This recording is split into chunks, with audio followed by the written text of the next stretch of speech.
Welcome to RISE IAS and a very good evening to all the aspirants who have given this year's UPSC exam and also to everyone who have gone through the question papers. As you know, this year's prelims has been a big relief for everyone.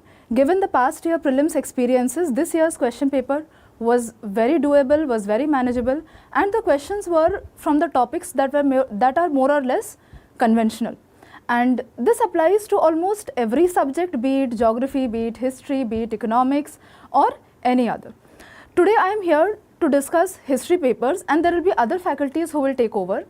Now, coming to the history section of this paper, in history for prelims there are certain topics that are very repetitive, and we can see a pattern which is followed almost every year. And this year also the same pattern has been maintained. For example, there are certain topics. For example, there are certain topics like Buddhism and just one second. For example, there are certain topics like Buddhism, Jainism, Vijayanagar Empire, then acts and policies. These are very repetitive topics, and this year also there were questions from these topics. So anyone who had gone through NCERTs and also a quick revision from Lucent would have been able to solve these questions, as well as definitely the notes that I give in my class. Now let us begin the discussion. First question that we see was from the political parties. There are names of various political parties that are given. Now this question is from modern. Now, if you have gone through the previous year prelims papers, you would realize that very few questions were asked from modern Indian history, okay? Either there were one question, or there were two questions, or there were no questions at all. And also very few questions that were asked from medieval India.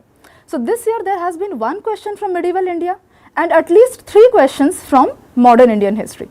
So people who are generally good with modern Indian history go through this book called Spectrum. And if you would have gone through Spectrum very well and revised it very well, you could have answered this question. Now this question is according to set A, okay. So when I am saying question number 73, this applies to question number 73 of set A. Now the first question says, consider the following pairs, and it has given the name of the party and its leader. The first one is Bharatiya Jana Sangha. Now Bharatiya Jana Sangha is something from which the Bharatiya Janata Party has originated. Okay, it was founded by Dr. Shyama Prasad Mukherjee. Then we have the Socialist Party, the Congress for Democracy. Now the Congress for Democracy, this was a party that was actually founded during the times of emergency that was imposed by Indira Gandhi. See, there are many questions. Some questions are conventional, some questions are non-conventional. This question can be said to be a little moderate to difficult question, because generally we skip about some kind of factual, kind of facts. So I have just given this, I have given an explanation of this on the board. You can go through this. First, this Bharatiya Jana Sangha, it was a political party founded by Shyama Prasad Mukherjee in 1951. It was a response to the Indian National Congress. Before independence, during independence, there are many political parties which come up. Even now, there are many political parties which come up. And what is the purpose of political parties coming up? All political parties have one or few leaders. All of these leaders, they come together and find a party. Why? To pursue a certain kind of ideology. For example, this Bharatiya Jana Sangha was there in response to the ideologies of the Indian National Congress. Next is the Socialist Party. Again, the Socialist Party was founded by people like Jai Prakash Narayanan, Ram Manohar Lohia and Acharya Narendra Dev. Very easy, because we study it as a part of the nationalist movement. So this party was basically formed with a vision that when India gets independence, what kind of India do we want to build? So they wanted India, the new India that was to be built on socialist lines. Next thing we come up is the Congress Party for Democracy. As I said, it was founded during the time of emergency imposed by Indira Gandhi. Next we have the Swatantrata Party. Swatantrata Party, again, it is very interesting because on one side we have the Socialist Party, on the other side we have the Swatantrata Party which is focusing on, or rather it is a reaction to the socialist ideas. See, C. Rajagopalachari, basically what he wanted was that we have to follow, okay, we are following socialist ideas, but he was in favor of free enterprise. So to put up his ideas and views, he established the Swatantrata Party. Now let us move to the next question. Now the next question is, with reference to ancient India, Gautam Buddha was generally known by which of the following epithets? Epithets are basically kind of adjectives to define a person. ठीक है, or kind of here in context of this question we can say that it is kind of the other name that is given to Gautam Buddha. So this is an easy question because mostly in my class notes as well as if you read the NCERTs, you will find reference to this. Here the answer to this question is Sakya Muni and Tathagata. And as I told you, from Buddhism and Jainism, every year there is one question. So this is the same trend that has continued. Correct answer is option B. So I have also mentioned some of the epithets that are used or some of the other names of Mahavira, who was a founder of Jainism, because maybe this year they have asked Buddhism or Buddha, maybe the next year or the year next to the next year they might ask this question. So the entire point of going through the previous year questions or going through the questions that are asked by UPSC is to get an idea of what type of questions are asked. Okay, so I have tried to include some kind of additional information as well. So Mahavira, his father was, or rather he belonged to this Janatrika tribe. Then he was known as Nigantha, Nyayaputta and Samana. And Lord Buddha, his father actually belonged to the Sakya clan. He was associated with the Sakya clan, and that's why he was also known as Sakya Muni, Tathagata, Gautama and Siddhartha. Moving on to the next question. Yes, this question is, consider the following information. Now, in order to solve this question, this is factual, definitely this is factual. We cannot call it easy, it can fall into a little difficult category or a moderate category. Why I am saying a little difficult? Because it is factual. Now, from where would you get the answer? You would get it from NCERT class 6 and old NCERT of class 11. Okay, so any kind of, see, every time I repeat in my class itself, prelims, when we are going to give prelims, the motive is not to top the exam. Our motive is to clear the cutoff. So what we should definitely do is कि मेरे competitor को जो आता है वो तो मुझे आना ही चाहिए. So your competitors, what they are doing, all the serious aspirants, they study class 6 NCERT, and I am talking about history, okay, ancient Indian history. For ancient Indian history, they study class 6 NCERT, class 11's old NCERT, and also some follow Tamil Nadu books. So it is best to keep your resources limited. What I would suggest is go through the NCERTs, and there is a book called Lucent. You can just use that book for revision, okay? And if you have time, definitely go through this, and rest definitely I give class notes, so you have to join my class. Okay, coming to this. So it's a factual question. You can directly see we can directly move on to the explanation. So here they have mentioned 4 sites. One is Chandraketu Gad.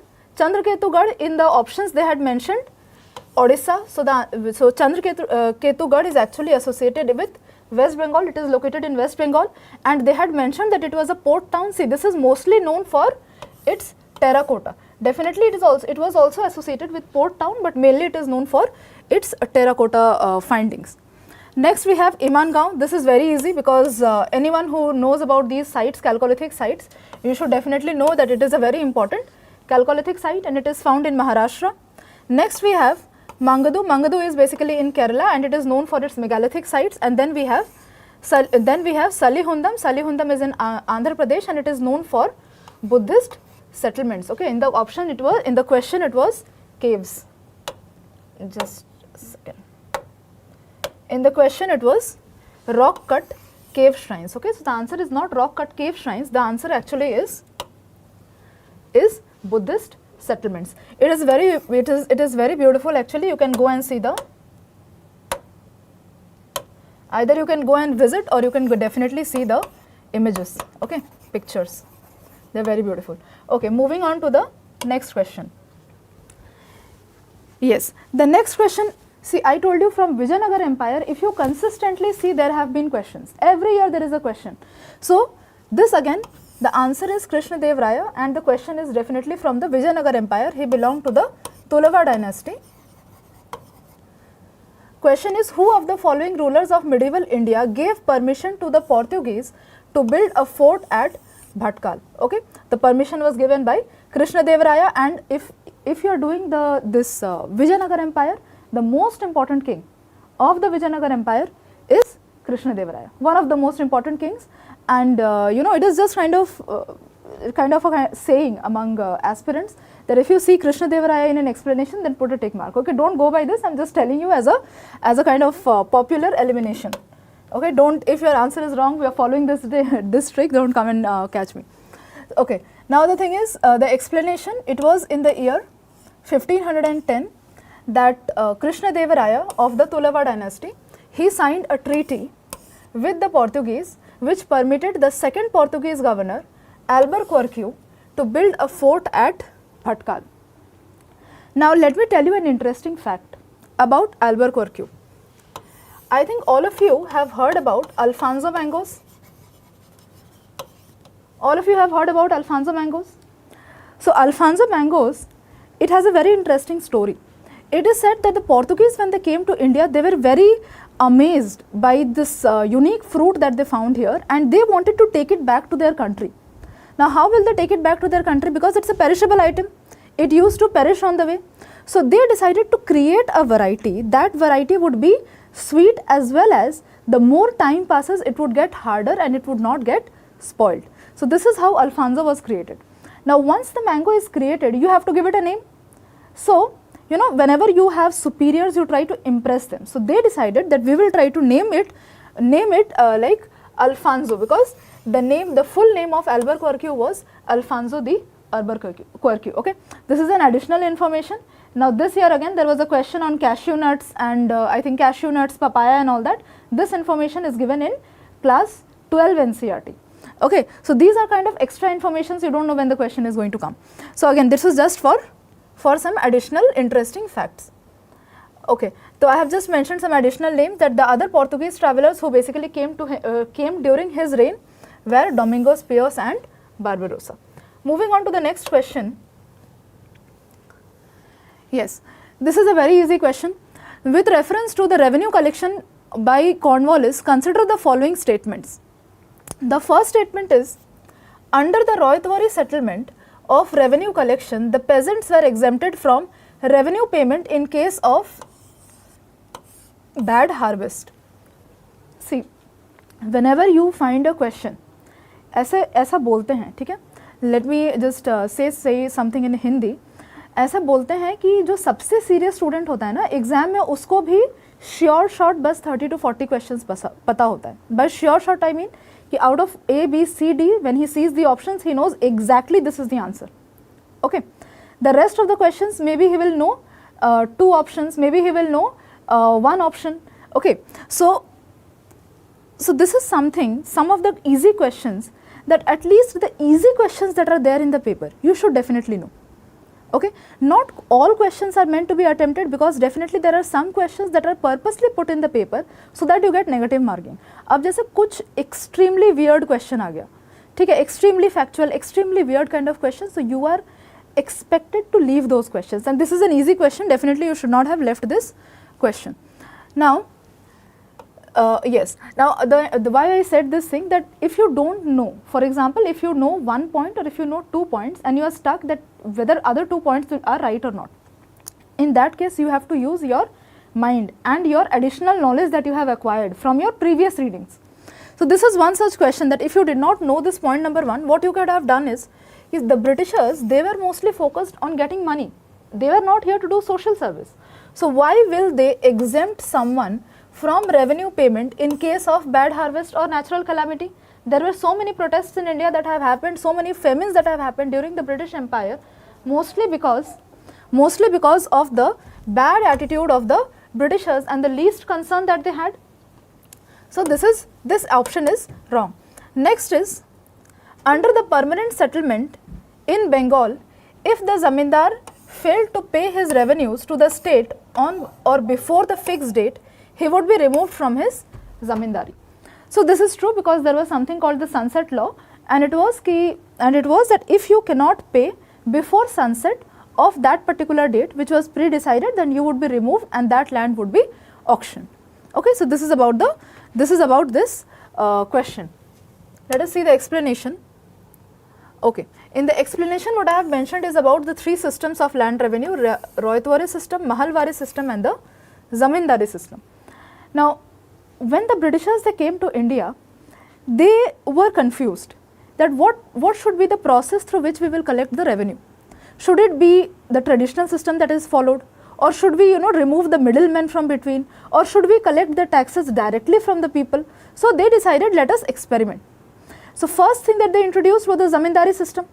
Now when they brought in the Zamindars, they made the Zamindars as the owners of property. See, Zamindars were there even before the British, but those Zamindars were never owners of the land. The British actually made them owners of the land, and they fixed the amount of revenue.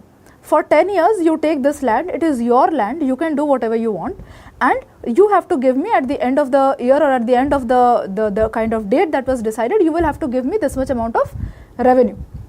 Okay, so and it was expected. Why did they bring the Zamindari system? Because unko laga that if we fix a certain amount, then what will happen? The Zamindar, he will, if for example there is more harvest, then the extra money is going to go to the Zamindar, because usko to mujhe ek fixed amount dena hai, isn't it? So they expected that under this Zamindari system, the Zamindar will kind of do some improvement in the soil. He will add more fertilizers, or maybe he will dig irrigation canals, or basically water management, etc. in his field, but that did not happen. So when they saw that the Zamindari system failed, so they decided that let us, in some other portion, Zamindari system was introduced in Bengal, Bihar, Odisha and Varanasi, basically some parts of eastern UP. So when they saw that this system failed, so they thought that in other areas, let us bring about a kind of different system. So what was the different system? First then another experiment was this Royatwari system. Royat basically means the cultivator. What they thought was, let us remove the Zamindars. Zamindars are middlemen between the peasant and the government. So they decided, let us remove the Zamindars, let us directly collect the taxes or the land revenue from the peasants. So again this system failed because the people who were collecting the revenue, they were kind of torturing the peasants and all. So this system also failed. So they again thought of experimenting in a different way. They said, ki chalo, we will not collect from this individual Royat. What we will do is, we will consider the entire village as one unit. Okay? And we will fix ki is village se, let us assume, we will get around 50,000 rupees. Okay?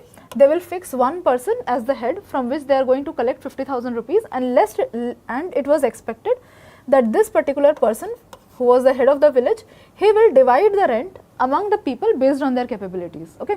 So these were some experiments and all of them were a failure. Moving to the next one. Okay. The next question is, consider the following statements. There are no parables in the Upanishads. Upanishads were composed earlier than the Puranas.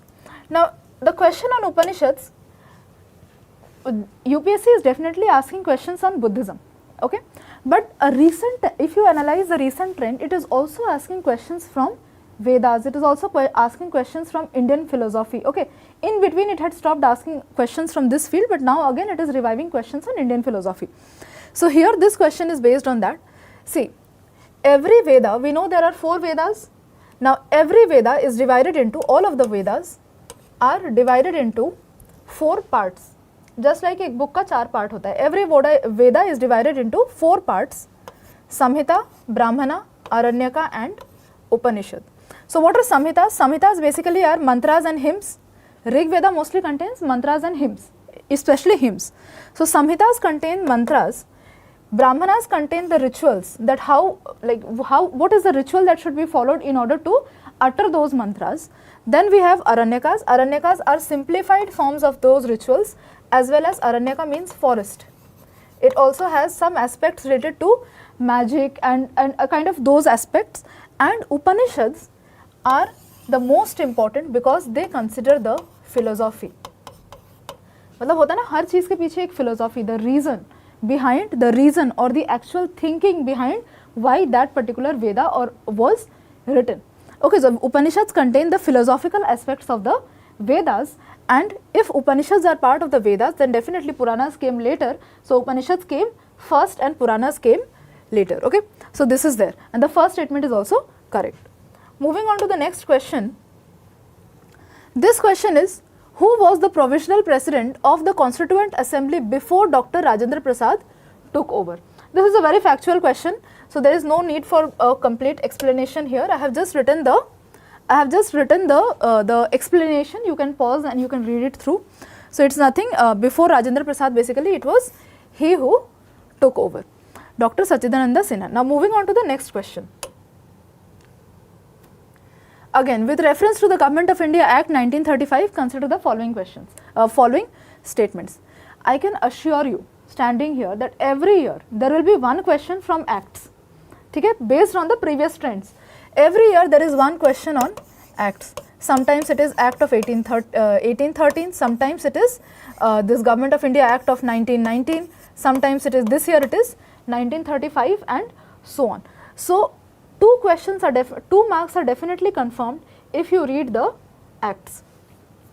See, we are here discussing the paper, but it is your job at the end of the day to, sit with the papers of the previous years and then compare. Not today itself, take a break of like a few days, 2 or 3 days, and then if you are feeling after going through the analysis and all that there is a high probability of you going to clear the prelims, because see, somehow we know that what is the expected cutoff. This year we can say that the cutoff definitely is going to be above 90. Okay, this is just a rough prediction. So if you feel that you are going to clear prelims, then do something. Start preparing for your mains.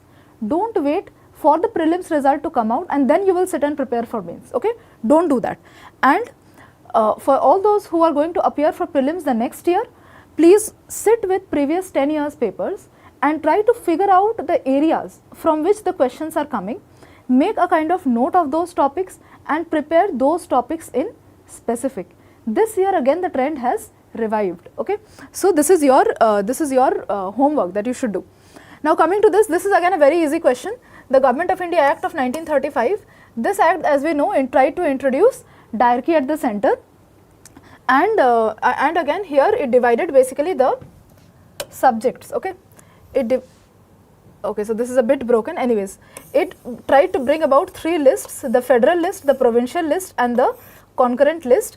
And the subjects actually were into subjects where there were some things that were reserved for the governor, and defense and external affairs were something that was reserved.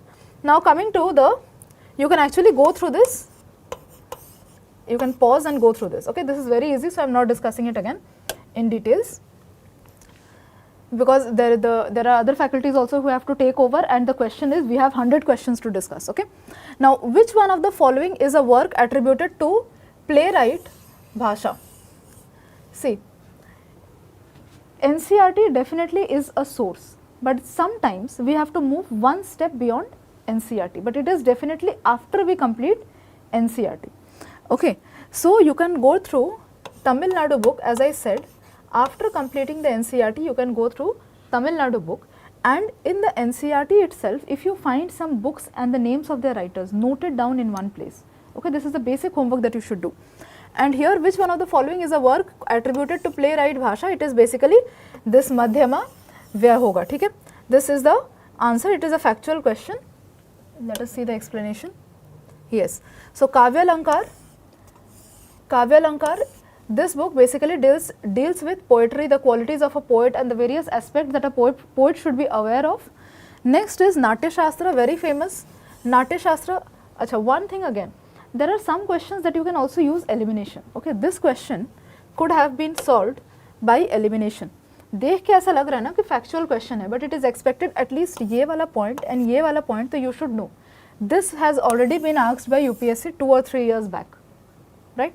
So at least you could have eliminated these two options if you had no idea about this answer, and then you could have tried to pressurize कि अगर कभी पढ़ा होगा तो. Anyways, तो coming back to the explanation. So Natya Shastra, Bharat Muni, and various aspects of dance, music, etc. Then we have Madhyama Vyoga. This is actually the answer. This is by Bhasha, and this is a type of Sanskrit play. इसको याद रखना. It is a type of Sanskrit play that focuses more on heroism. जहाँ पे hero पे बहुत ज़्यादा focus होता है, मैस्कुलिनिटी पे बहुत ज़्यादा फोकस होता है, and little attention is actually paid to the other aspects like romantic aspects, feminine aspects and so on. And this again Mahabhashya of Patanjali. Mahabhashya of Patanjali, it is a commentary on the Sanskrit grammar book that is जो इसके पहले लिखा गया था Ashtadhyayi of Panini. Okay, moving on to the next question. Yes, this again is a factual question. Sanghabhuti, an Indian Buddhist monk who travelled to China at the end of the 4th century AD, was the author of a commentary on. ठीक है, again this relates to Buddhism. Now if you didn't know the answer to this, you could have skipped this. As I said, there are some questions that are technical, you can skip, but again it was doable if you have read the NCERTs and Tamil Nadu book. The answer to this is, and how you could have eliminated. ठीक है, Buddhism say there was a question in the year 2017, if I am not wrong, in 2017 prelims that was based on सर्वस्तिवाद. ठीक है, यहाँ पर देखो again they have said the same thing. सर्वस्तिवाद, वहाँ पे पूछा था सर्वस्तिवादीन, तो इतना अगर प्रीवियस ईयर क्वेश्चन मैंने बोला कि थोड़ा बहुत सॉल्व करना चाहिए, ठीक है, तो अगर वो क्वेश्चन जाके सॉल्व किया होता खुद से बैठ के, उसके कहीं पे नोट्स बनाए होते, so you would have known कि सर्वस्तिवाद जो है, ठीक है, इसके बारे में अलग अलग एस्पेक्ट जो भी इससे रिलेटेड है वो अपने नोट्स में आपके पास होते, बाकी तो मैं क्लास में करवा देती हूँ.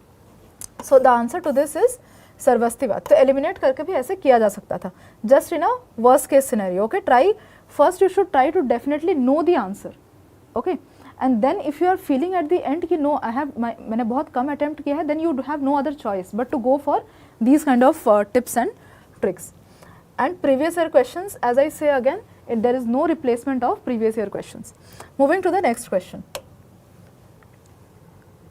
Yes, and this is the last question of history discussion. It is, consider the following. There are three names that are given: cashew, papaya and red sanders. Red sanders, cashew, papaya and red sanders. तो इसमें ये ना ऐसे में चलते फिरते in class में I give these kind of references. Let us move to this explanation. इसमें you will find many things that we eat today. Like I can confirm that even in the entire day, whatever you had today, definitely there must have been one vegetable, one fruit or any item that is not native to India. ठीक है, even chilies, see this, even chilies are not native to India. Chilies were introduced, chilies are actually native to Mexico. ठीक है, ये कहाँ मिलेगा, ये NCERT में दिया हुआ है, बिपिन चंद्र NCERT में ये तुम्हारा दिया हुआ है this question. See, lady's finger has come to India from Egypt. This tobacco introduced by the Portuguese, potato in Portuguese, pineapple, papaya, even I think here they have not mentioned even cauliflower. Cauliflower is also introduced from Britain. Okay, that is also not very native to India. So these are some interesting facts and they have been mentioned in the NCERTs. So I hope this discussion was helpful to you. In case you have any doubts, you can. So before going into that, if we look into this year's section specifically from current affairs and government schemes, it was not very difficult. It was moderate to easy kind of questions. The pattern UPSC has repeated of asking a few schemes, few questions in the current affairs from international, whatever situations are going on, like maybe the Sahel region and all of this. Let's see today that the first question. Okay, so the first question is, which one of the following is the correct description of 100 million farmers? Okay. So this is a kind of a question which was not a very routinized question from the current affairs or something like that. But if we look into the options, definitely we can find the solution. Okay. So let me go through the options first. The first option is, it is a platform for accelerating the transition towards the food, water systems that are net zero, nature positive, and that aims to increase farmers' resilience. Okay. So the next option is, it is an international alliance and a network of individuals and farming organizations interested in supporting and strengthening the development of organic animal husbandry. Okay, I'm underlining the keywords here. Next is, it is a digital platform fully integrated with service providers and built on blockchain. Okay, that let buyers, sellers and third parties trade fertilizers quickly and securely. Okay. The last option is, it is a platform with the mission of encouraging the farmers to a form of to form farmer producer organizations or agribusiness consortiums, thus facilitating the access to global open markets to sell their products. Okay, before telling you all the answer, let me first tell you that how do we reach. Okay, if we look into the description, so we have 100 million farmers. Okay, when we talk about 100 million farmer, it is basically talking about a kind of a organization that will bring farmers together. Okay, so here basically, you know, what are the problems currently that we are facing in agriculture. Okay, so you know, the agriculture sector today is facing the issue of climate change. You know, we want the kind of crops that are resilient to the climate. We want the kind of agriculture which is a smart climate based agriculture. Okay, so if you know the current trend, you know, there is the option A could be a possibility. Okay, besides that, the another option, which is D option, okay, which talks about to form farmer product organization, can also be an answer. But if you compare between both of them, you know, the more possibility looks like A, okay, because of the current trend. Okay, because forming a farmer product organization is not like listening like we are accommodating farmers, because it is an organization which can be formed by farmers according to the choice which they want. Okay, so the first answer to this question is this one, 100 million farmers. It is being formed by World Economic Forum. We all know about this organization, very important. In the last few years, UPSC has repeatedly asked about this organization. World Economic Forum, it's a non-profit organization and it works in a lot of sphere, including the climate change. If you look into the option, it is talking about we want a transition towards food and water systems that are net zero carbon. Okay, so you know, their basic aim is to achieve net zero carbon by 2030. Okay, this is the basic goal, and they are going to allow farmers to adapt to the climate change, to allow them to adapt to the growing, you know, the changing agriculture pattern. Okay, so the answer to this question is A. If you find this on the World Economic Forum's page, okay, and that is from where UPSC has picked it, okay, with the general idea also that this is the current issue, ongoing issue with the agriculture, we could have come to this answer. Okay, okay, let's see another question. Okay, so this question is a very easy question. Okay, like easiest I would say in the paper this time. Okay, so the question is the total fertility rate in an economy. Okay, now from which section are we getting such kind of questions? Okay, so see, you have population section. Okay, population is a part of study in geography in Indian society also. Okay, so this is something that you basically deal in the basic concepts of NCERT. Okay, here at RICE we insist student that we have to read NCERT. In NCERT, if I'll mention class 12th sociology NCERT, okay, the first chapter which talks about demographic transition has this topic of total fertility rate. Okay, if someone has done the basic NCERT, then 2 marks is for sure. Okay, so the total fertility rate, okay, the answer is D. It is the average number of live birth a woman would have by the end of her childbearing age. Okay, so fertility rate has become an important issue, specifically in India. Recently also a lot of reports were released by Recent India, okay, which says that in upcoming year, mostly by 2050, the fertility rate will be 1.8 nearly in India. Okay, so if the fertility rate is going to reduce 1.8, what will be the implications for the economy of the country, for the society of the country? Okay, so this is something that we need to ponder on from mains perspective. Okay, but from prelims perspective, it was a very easy question. Okay, so UPSC is not always asking tough questions. Okay, and this year also UPSC has asked a lot of easy questions, but of course tough questions were also a part of it. Okay, so this is the question. Okay, let's move to another question. Okay, so this question is about an organization which you might have never heard. Okay, it's about International Grains Council. Okay, so let me first read the question to you people. So the question is, consider the following statement. Okay, whenever you try to solve a question, let's first look into this correct or incorrect. Okay, this is very important because sometimes we can miss, you know, it can be correct or incorrect. So here it is asking about the correct statement. Okay, so the first statement is India is a member of International Grains Council. Okay, and the next is a country needs to be a member of International Grains Council for exporting or importing rice and wheat. Okay, so let's look into the question in a way if I would have not known what the answer is. Okay, So if you look into the first statement, India is a member of International Grain Council. Okay, so first thing in your mind will be, okay, I have never heard about International Grain Council, okay. But again, why will India not be a part of it? It is simply an organization that is talking about grains. And in recent year, India has done a lot of, development when we talk about export in terms of grain, in terms of rice, pulses and all of this, okay. So it is a possibility that yes, India would be a member, okay. It's not that you will know all the international organization which India is a part of, okay. It's not possible, okay. So you have to take a hunch that why will India not be a part? There is no harm in being a part of an organization like this, okay. So from the I am telling you from a perspective in which you can guess the answers even if you don't know, okay. Now let's come to option 2, okay. Just read the option 2. A country needs to be a member of this council if we want to export or import rice and wheat, okay. Do you think is it possible? For example, if a country is not part of International Grains Council, will it not be allowed to export or import? Have you ever heard this? When we prepare for UPSC in last, maybe for 1 year, 2 year, you realize that such kind of questions are very vague, okay? Because such kind of possibility is not there. Internationally, if there would be such kind of organization which will govern the import and export, then definitely we will know about it, okay. So if we don't know about it, and also this statement seems very, something that is not very usual, okay, that we need, because if you mandatorily impose something on a country, it will become very difficult worldwide, okay. So the second statement definitely is wrong, okay.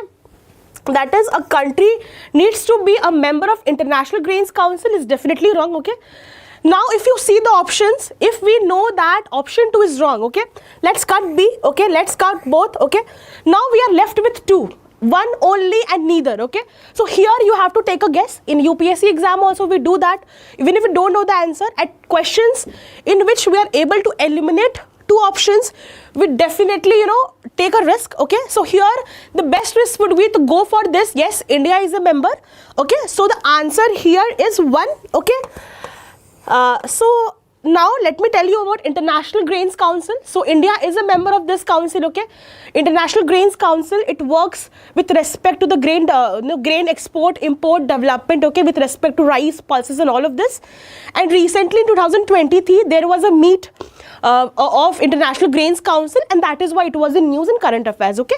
So it's not possible for you to prepare all of this in advance, but if you have a kind of knowledge about the several events going on in the country, and if you read newspapers regularly, and if you have done your syllabus properly of GS, definitely you develop that kind of aptitude which is needed to solve such kind of questions, okay. So most of the question can be solved on the basis of knowledge with the right implication of aptitude, okay. So this is one such kind of question, okay. Let's move to another question. Okay, so the next question again is a part of same population thing which we did, the fertility rate one, okay. And this is something that we read in Indian Society of Mains, and we read in geography as well, okay. So let me first take you through the question. The question is, consider the following countries, okay. The countries name are Italy, Japan, Nigeria, South Korea and South Africa, okay. Now let us see what UPSC is asking, okay. It is asking you that which of the above countries are frequently mentioned in the media for their low birth rate, okay, and aging population or declining population, okay. So if you are going through newspapers regularly, and if you just have a hunch, okay, if you see these countries, okay, Italy, Japan, Nigeria, South Korea, South Africa, if you read just the basic NCERTs, you will come to know that Japan is one such country where definitely there is aging population, okay. Because when we read about the pyramid, theory also, we read about Japan, okay. So we will definitely know that yes, Japan is one such country where there is aging population. That is why in Japan, the people are also committing a lot of suicide. And also, for your information, in Japan there is also Ministry of Happiness, okay. So this is the situation in Japan because the people are aging and they're feeling isolated, okay. So if you look into this, the first thing which you can be very sure about is Japan, which is from your basic knowledge, okay?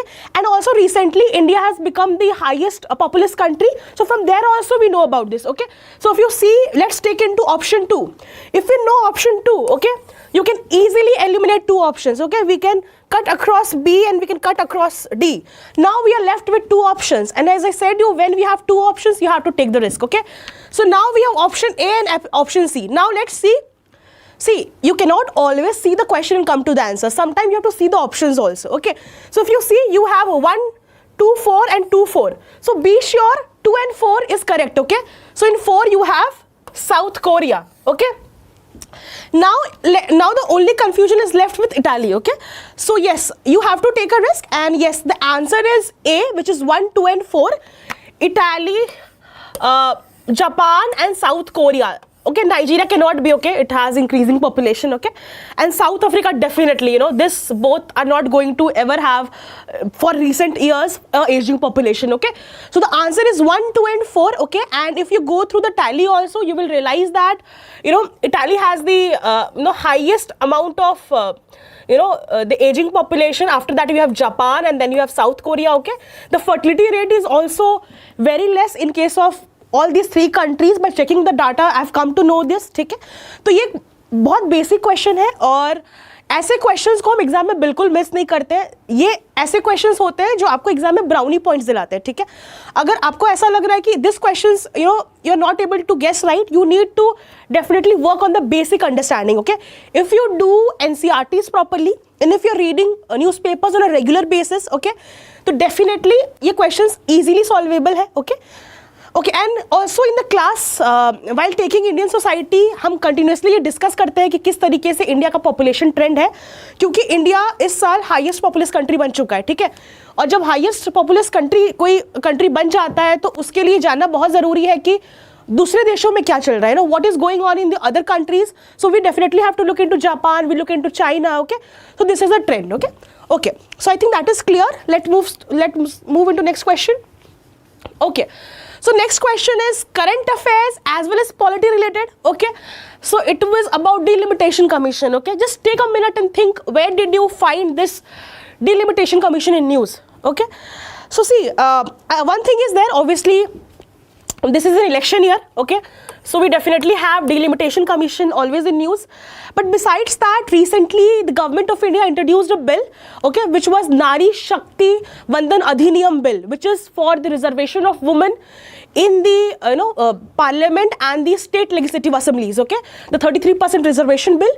During that time, this commission was very much in news, okay, and you will be surprised to know the bill which I'm talking about, which will become act in recent years, has also been asked this year by UPSC. So you can understand that any such significant event that takes place, it can be a bill which has a lot of implication on some vulnerable section like women, okay, or it can be something that has been in news time and again, which UPSC tends to ask, okay. So we have to prepare such basic things, okay.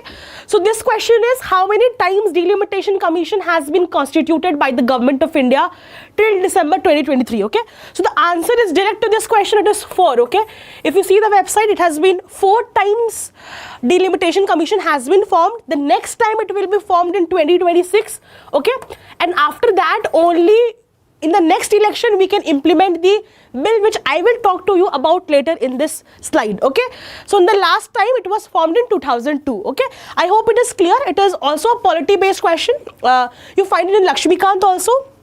But even if you had read articles about Nari Shakti Adhiniyam, and a lot of times Indian Express Hindu were repeating this, even in my class I have discussed about Delimitation Commission with the students. So definitely such kind of questions give you marks, okay. Okay, let's move on to the next question. Okay, so this is a very direct question, a one word question, okay. It is asking you about operation, okay. See, in such kind of question, either you know the answer or you don't know, okay. In such kind of question, you cannot always take a risk, okay, that you can go with a guess, okay. But let's first read. It can be possible that by reading the question also we can come to the answer, okay. So the question is operations undertaken by the army towards upliftment of the local population in remote areas to include addressing of their basic needs, okay. So this operation is undertaken by the army, okay, and it is for the upliftment of local population, okay, and in the remote areas, and this addresses their basic needs. Okay, be very clear, we're talking about basic needs, we're talking about upliftment of local population, the army doing it. Okay, so if you see, we have Operation Sankalp, okay, we have Operation Maitri, and we have Operation Sadbhavna. Okay, if we look into Operation Sankalp, for example, we don't know. Okay, Maitri, you know, somewhere you will know it's kind of an exercise, it's like a kind of a friendship. Maitri matlab hota hai friendship, right? So here army is not doing any kind of friendship with the upliftment. Okay, if we look into next, it's Operation Sadbhavna. Okay, you're having a kind of feeling that you want to do something good for someone. Okay, and next is Operation Madad. Madad, you already know, a helping hand. This is Operation Madad is basically providing the humanitarian aid or something with respect to other countries which India does. Okay, so this you can eliminate. Okay, Maitri you can eliminate, we are left with this. Okay, संकल्प means a kind of a प्रण, जैसा हम हिंदी में बोलते हैं. ठीक है, तो ये दोनों में आप कंफ्यूज हो सकते हैं, लेकिन काफ़ी न्यूज़ में रहा है with respect to Jammu and Kashmir.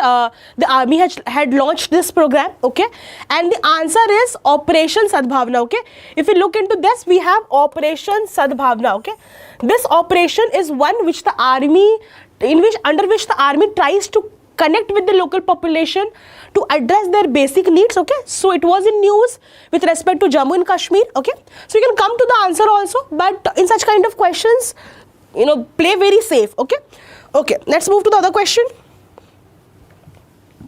Okay, another, the favorite part of UPSC. All okay, you know, you see Turkey, Sudan, Argentina, UPSC has been loving these countries last year also, last 2 to 3 years, and these are those kind of question excuse me, which UPSC can always ask, and it is something that you can solve by reading newspaper regularly. You don't need to prepare notes and everything, because हमेशा newspaper में ये चलता रहता है. ठीक है, ये ongoing crisis है. अगर आपने कभी भी इसको पढ़ा होगा, पेपर में रिपीटेडली दिखाता है. ठीक है, let me tell you. Okay, let us see the question first. So it is the favourite part, the matching the pairs. Okay, international relations में जब भी करंट अफेयर्स का क्वेश्चन आता है तो यूपीएससी ये मैच द फॉलोइंग उसका favourite pattern है. ठीक है, और मुझे ये लगता है कि सबसे ज़्यादा मार्क्स मैचिंग अगर कुछ है तो वो यही है. ठीक है, तो फिर look into the country, you have first Argentina. Argentina के सामने दिया हुआ है कि क्या रीज़न है कि ये कंट्री न्यूज़ में था. ठीक है, लास्ट ईयर अगर आप देखेंगे तो you have this you know basically about Chad, Mali and Sudan, all of this. Okay, which was in news.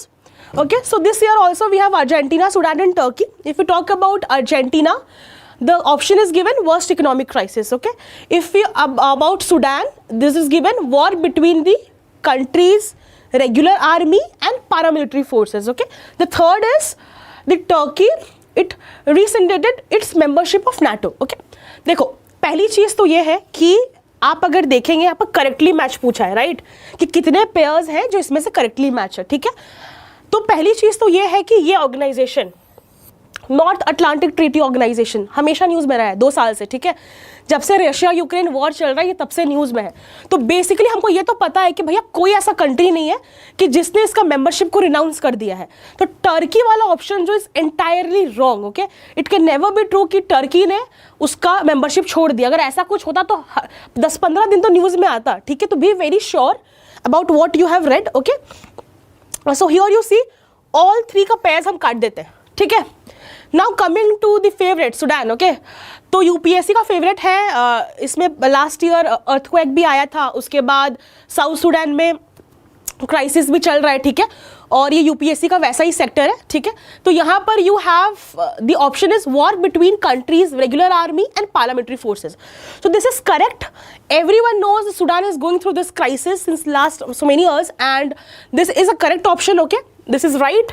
Okay, and Argentina. ठीक है, तो अर्जेंटीना तो वर्स्ट इकोनॉमिक क्राइसिस से गुजर ही रहा है, न्यूज़ में रहता ही है. ठीक है, तो ये तो हमको पता ही है. तो इसका answer is only 2. Argentina and Sudan का जो ऑप्शन है वो सही है और ये गलत है. ठीक है, तो बेसिकली अगर आपने पेपर पढ़ा हो, अगर आप पढ़े भी, अभी से भी अगर आप पढ़ेंगे 1 साल, नेक्स्ट ईयर जब एग्जाम है, तो ये ऐसे क्वेश्चन है जो ईजिली हो सकते हैं. ठीक है, so the option here is only 2 pairs.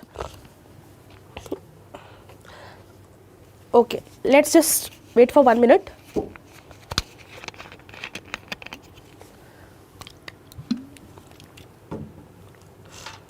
Okay, let's see the next question. Okay, so this is again see this question, if you know you know, if you don't know you don't know. ठीक है, इसमें मैं आपको कुछ नहीं बता सकती हूँ कि आपको कोई एप्टीट्यूड लगेगा या गेस लगेगा या फिर कोई ट्रिक लगेगा या भगवान आके बता देंगे, ऐसा नहीं होता है. ठीक है, तो ये पता होगा तो पता होगा, नहीं पता होगा तो I would say leave it. Okay, but let's obviously see. Okay, the statement, this is a new pattern which UPSC has followed since last year. ठीक है, लास्ट ईयर तो आपको पता है UPSC ने काफ़ी डिफिकल्ट क्वेश्चन बनाया था, पैटर्न चेंज कर दिया था. ठीक है, इस साल थोड़ा सा UPSC ने इजी टू मॉडरेट बनाया है. ठीक है, नॉट वेरी टफ बट या easy to moderate. A two bit of tough questions is a part of UPSC. Okay, उसको इग्नोर नहीं कर सकते, बट ये कहीं ना कहीं न्यूज़ में इतना तो नहीं था. लास्ट 1-2 साल पहले था, 2021 के अराउंड. ठीक है, तो it's talking about a pipeline. ठीक है, सम्ड पाइपलाइन. ठीक है, ध्यान से देखो नाम. ठीक है, सम्ड पाइपलाइन. ओके, तो the statement 1 is asking Sumed pipeline is a strategic route for Persian Gulf oil and natural gas shipments to Europe. ठीक है, सेकेंड स्टेटमेंट ये बोल रहा है Sumed pipeline connects Red Sea and Mediterranean Sea. ठीक है, okay, this is what the question is. Now let's look into the option. Which one of the following is correct in respect to the above statement? ठीक है, so the first statement is both statement 1 and statement 2 are correct and 2 is the correct explanation. okay, ये UPSC का pattern है इसीलिए मैं बता रही हूँ. ठीक है, ऑप्शन बी पूछ रहा है both statement 1 and statement 2 are correct but statement 2 does not explain statement 1. ठीक है, ये दोनों सही है भैया बट इसको एक्सप्लेन नहीं कर रहा है. ठीक है, 3 की बात हम करेंगे, स्टेटमेंट 1 इज करेक्ट बट 2 गलत है. ठीक है, एंड लास्ट में है कि स्टेटमेंट 1 इनकरेक्ट है और 2 सही है. ठीक है, तो इसका आंसर तो है ए, दोनों ही स्टेटमेंट सही है और इसका करेक्ट एक्सप्लेनेशन है. ठीक है, देखो ऐसा तो कोई ट्रिक नहीं है बट कुछ I was just looking in to it. ठीक है, सम्ड जो वर्ड आ रहा है ना, इसमें 2 चीज़ें हैं. एक तो है स्वेज कैनाल और एक है मेडिटेरेनियन. ठीक है, तो यहाँ देखो क्या लिखा हुआ है, मेडिटेरेनियन. ठीक है, तो थोड़ा सा अगर हम गेस करें तो देखो एग्जाम में नहीं हो पाता है पॉसिबल, बट कभी कभी दिमाग लग जाता है. कई बार UPSC में ऐसे क्वेश्चंस आते हैं कि आप आंसर के थ्रू पहुंच सकते हैं बट फिर भी it was a difficult question. Definitely it is more on the factual side, तो रिस्क नहीं ले सकते बट फिर भी. ठीक है, स्वेज कैनाल मेडिटेरेनियन सी. ठीक है, तो इट इज करेक्ट. ठीक है, ये स्ट्रैटेजिक रूट है. ठीक है, जो पर्शियन गल्फ के ऑयल से रिलेटेड है, ये स्वेज कैनाल से भी कनेक्ट करता है. ठीक है, स्वेज गल्फ से भी कनेक्ट करता है और ये जो पाइपलाइन है रेड सी और मेडिटेरेनियन सी को कनेक्ट करता है. ठीक है, अब रेड सी और मेडिटेरेनियन सी हमेशा न्यूज़ में रहता है ना. रेड सी तो अभी न्यूज़ में था क्योंकि हाउथी रेबल्स ने वो अटैक कर दिया था. ठीक है, तो ये सब बेसिक चीज़ें कुछ कुछ तुमको करनी चाहिए बट थोड़ा सा फैक्चुअल है. ठीक है, तो इसका आंसर है ए, दोनों स्टेटमेंट सही है और second is the right explanation of 1. Okay, let's move on to the next question.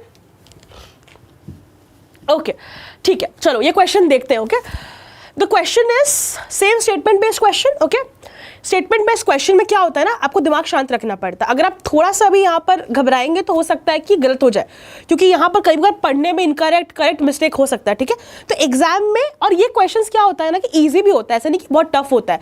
अगर आप थोड़ा सा सोचें तो you can easily solve such kind of questions. ठीक है, अब देखते हैं statement 1. India does not import apples from United states of America. अरे भैया मुझे कैसे पता चलेगा कि अमेरिका इंपोर्ट कर रहा है कि नहीं कर रहा है. ठीक है, और एप्पल ही क्यों लिखा है और USA क्यों लिखा है? अगर इंपोर्ट नहीं करना है तो हम कहीं से इंपोर्ट नहीं करेंगे.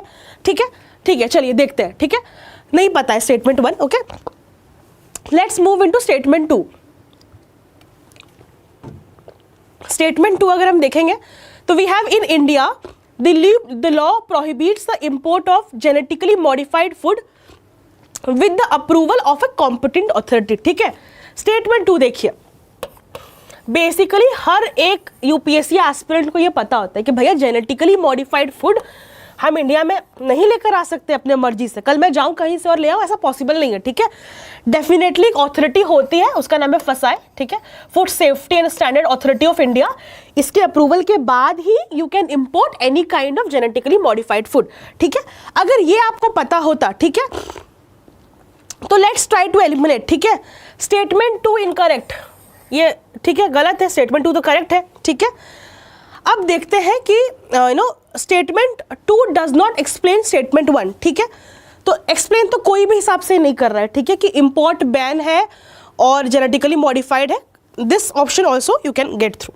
Now let's look into the first statement itself. India does not import apples from United States of America. ठीक है, तो जनरली अगर आपको पता होगा कि अगर ऐसा कुछ होता कि इंडिया ने कहीं से इंपोर्ट को बैन कर दिया होता, ठीक है, तो वो बहुत न्यूज़ में कंट्रोवर्शियल रहता और चलता. ठीक है, अगर आप जनरल कॉमन सेंस दिमाग को शांत रखकर अगर ऑप्शन सॉल्व करेंगे तो ये बिल्कुल ही गलत है. ठीक है, इंडिया इंपोर्ट्स और इवन इंक्रीज भी हुआ है इंपोर्ट. ठीक है, तो ये गलत है. तो स्टेटमेंट 2 जो है वही सही है. ठीक है, तो statement 1 is incorrect and statement 2 is correct is the right answer for this. Okay, I hope I am able to make you understand कि नॉलेज तो आपका ठीक है, नॉलेज तो होता ही है जब आप 1-1.5 साल पढ़ाई करते हैं, 1.5 ईयर्स या 2 ईयर्स देते हैं, आप NCERTs पढ़ते हैं, स्टैंडर्ड बुक्स करते हैं, क्लासेस करते हैं. ठीक है, आंसर राइटिंग करते हैं. ठीक है, ये सब कुछ हम लोग राइस में भी करवाते हैं, सब कुछ करवाते हैं. ठीक है, answer writing means discussion everything. So इसके बाद आप इतने कॉम्पिटेंट तो हो जाते हैं कि आप नॉलेज के साथ राइट एप्टीट्यूड यूज़ करें. ठीक है, तो ये सब जो बेसिक चीज़ हम डिस्कस कर रहे हैं, अगर हो सकता है कि आप बिगनर है तो आपको नहीं समझ में आ रहा हो, लेकिन when you do the preparation, जिन लोगों ने मेरे साथ प्रिपरेशन किया है, definitely they agree to this idea. Okay, ठीक है, let's move on to the next question. Okay, another favourite topic of UPSC, European countries, European Union. ठीक है, तो यूरोपियन पार्लियामेंट काफ़ी न्यूज़ में रही है 2 चीज़ों की वजह से. एक तो यहाँ लिखा हुआ ही है और एक मैं बताती हूँ because of framing a law on artificial intelligence. ठीक है, पहली वैसी कंट्री है जो फ्रेम कर रही है, तो इसीलिए यूरोपियन यूनियन न्यूज़ में भी था. और ये तो बिल्कुल हिंदू इंडियन एक्सप्रेस में इतनी बार पढ़ा है हमने. ठीक है, तो आप देखिए statement, again statement based question, easy question, doable question, थोड़ा सोचेंगे तो कर पाएंगे. ठीक है, The statement 1 is asking the European Parliament approved the Net Zero Industry Act recently. Very true. ठीक है, बहुत ज़्यादा न्यूज़ में था कि यूरोपियन पार्लियामेंट ने बोला है कि वो नेट ज़ीरो टारगेट को मीट करेंगे.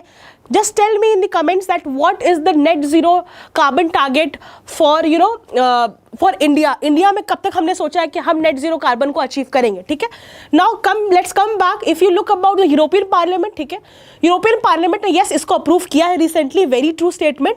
Let's look into the second statement. Okay, the second statement is the European Union tends to achieve carbon neutrality by 2040. ठीक है, and therefore aims to develop all of its own clean technology by that time. ठीक है भैया, ठीक बोल रहे हैं, लेकिन बात यह है कि are you sure it's 2040?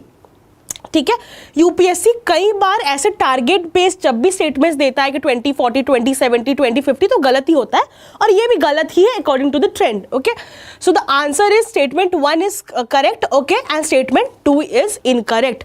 Let's go with option C here. ठीक है, I hope it is clear. ठीक है, यूरोपियन पार्लियामेंट काफ़ी प्रोग्रेसिव है. आर्टिफिशियल इंटेलिजेंस को लेकर भी वो अभी एक्ट लेकर आई थी. ठीक है, कैसे रेगुलेट करेंगे.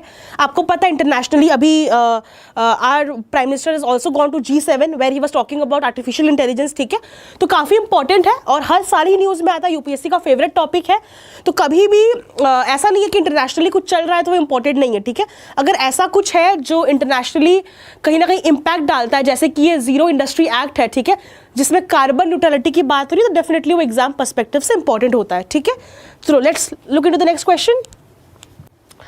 Okay, again another question, the favourite topic of UPSC, Argentina, Venezuela. ठीक है, तो देखते हैं same statement based question. Okay, so first is statement 1. Recently Venezuela has achieved a rapid recovery from its economic crisis. ठीक है, and succeeded in prevention of its people from fleeing और एमिग्रेटिंग to other countries. ठीक है, next देखते हैं statement 2. Statement 2 में if you see, Venezuela has the world's largest oil reserves. ठीक है, तो कंफ्यूजन ये आपको हो सकता है कि भैया अगर किसी कंट्री के पास वर्ल्ड्स लार्जेस्ट ऑयल रिजर्व है तो कैसे वो इकोनॉमिक क्राइसिस में जाएगी. बट ये सच है. ठीक है, वेनेजुएला बहुत टाइम से इकोनॉमिक क्राइसिस से गुजर रही थी, but recently it has recovered. But a rapid recovery seems very difficult. ठीक है, रैपिड रिकवरी का मतलब अचानक से रिकवर हो गई है और पूरी तरीके से उसने सक्सीड हो गई है कि वो लोग वहाँ से एमिग्रेट नहीं कर रहे हैं. ठीक है, तो ये थोड़ा सा डिबेटेबल है. ठीक है, ऐसा पॉसिबल नहीं कि कोई कंट्री देखो ग्रो कर रही है. डेफिनेटली वेनेजुएला का जो ग्रोथ है वो बहुत अच्छा है, ठीक है, but it's not very rapid, ठीक है। स्टेटमेंट 2 जो है वो बिल्कुल सही है, वेनेजुएला का वर्ल्ड्स लार्जेस्ट ऑयल रिजर्व है, इसीलिए ही ये सब चीज़ें यूपीएससी की फेवरेट है ना। और ये कैसे पता चलता है? प्रीवियस ईयर क्वेश्चन पेपर करके। जब हम प्रीवियस ईयर क्वेश्चन पेपर करेंगे आपको रिपीटेडली सूडान, अर्जेंटीना, ठीक है, South African countries, Nigeria and all these Venezuela दिखता है, ठीक है। तो हम लोग ये बेसिक प्रिपरेशन PYQ या प्रीवियस ईयर क्वेश्चन के थ्रू प्रिपेयर करके रखते हैं, ठीक है। तो इसका answer definitely the second statement is right and the first is wrong, ठीक है।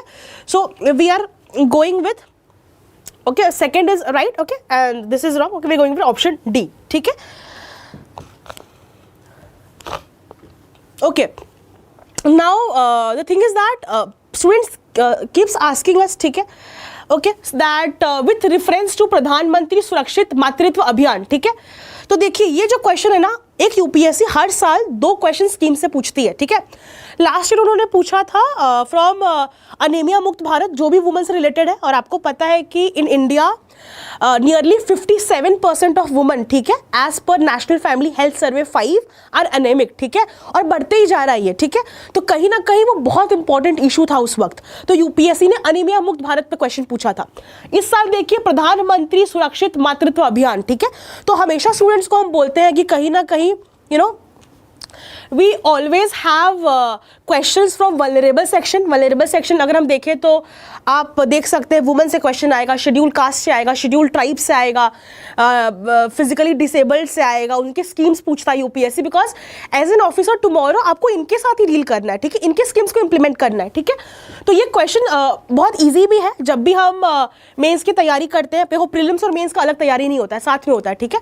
तो डेफिनेटली ये सब ईजी क्वेश्चन है, लेट्स सी, ठीक है। हर साल यूपीएससी 2-3 स्कीम्स पूछता है, एक्सक्यूज मी, तो इस साल भी पूछा हुआ है उसने, ठीक है।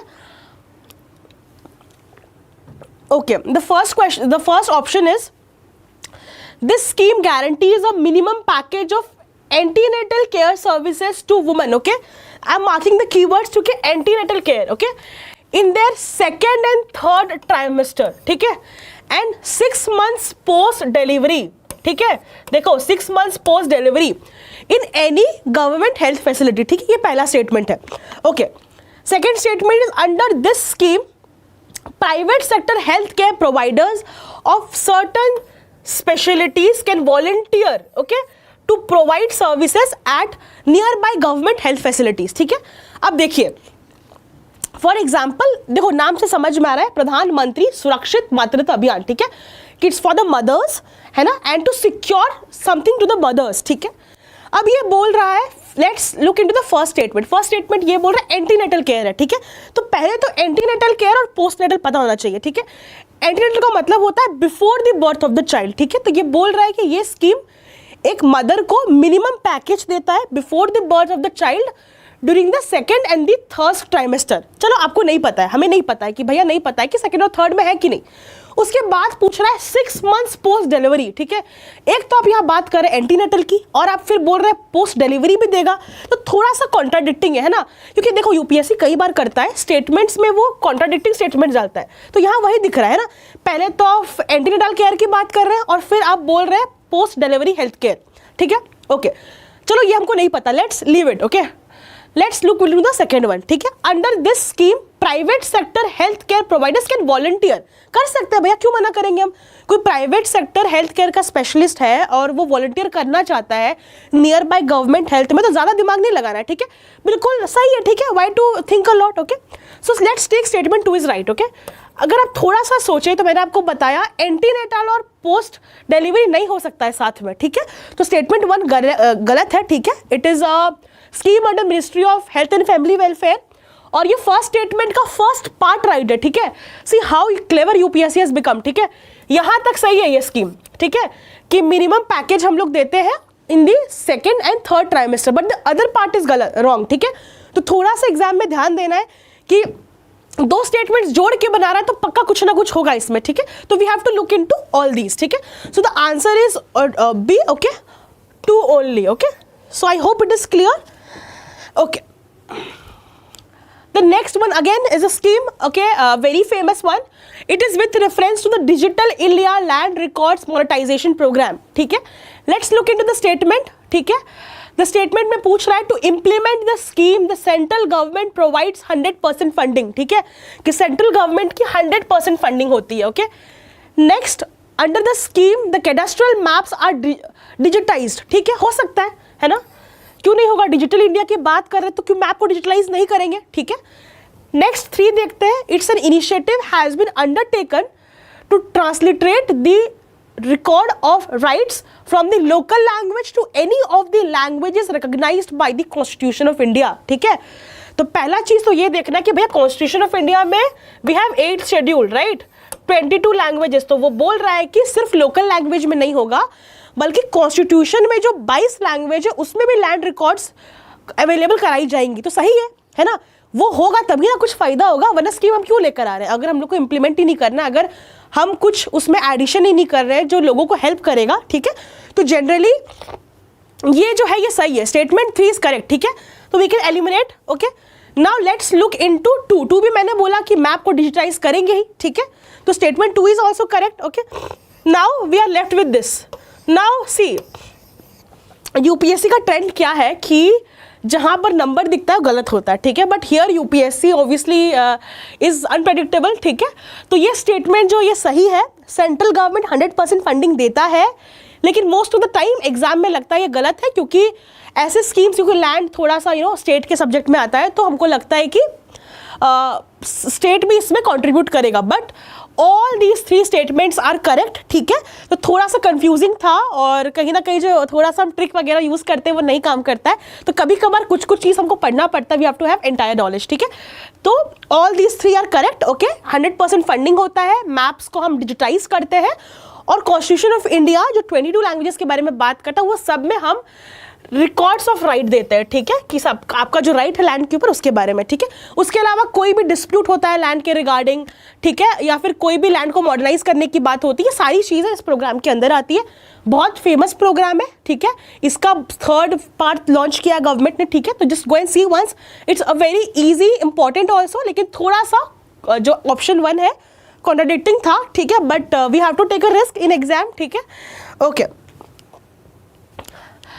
So this is the last question, okay. The 100th question, it is again a scheme, प्रधानमंत्री श्रम योगी मनधन, ठीक है।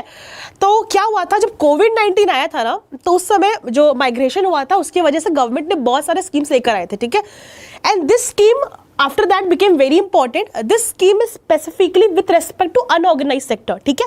ऑर्गेनाइज सेक्टर क्या होता है कि जहां पर कोई फॉर्मल रूल्स नहीं होता है, आपको कोई सोशल सिक्योरिटी नहीं मिलती है, ठीक है, ये वैसे लोगों को डील करता है, ठीक है।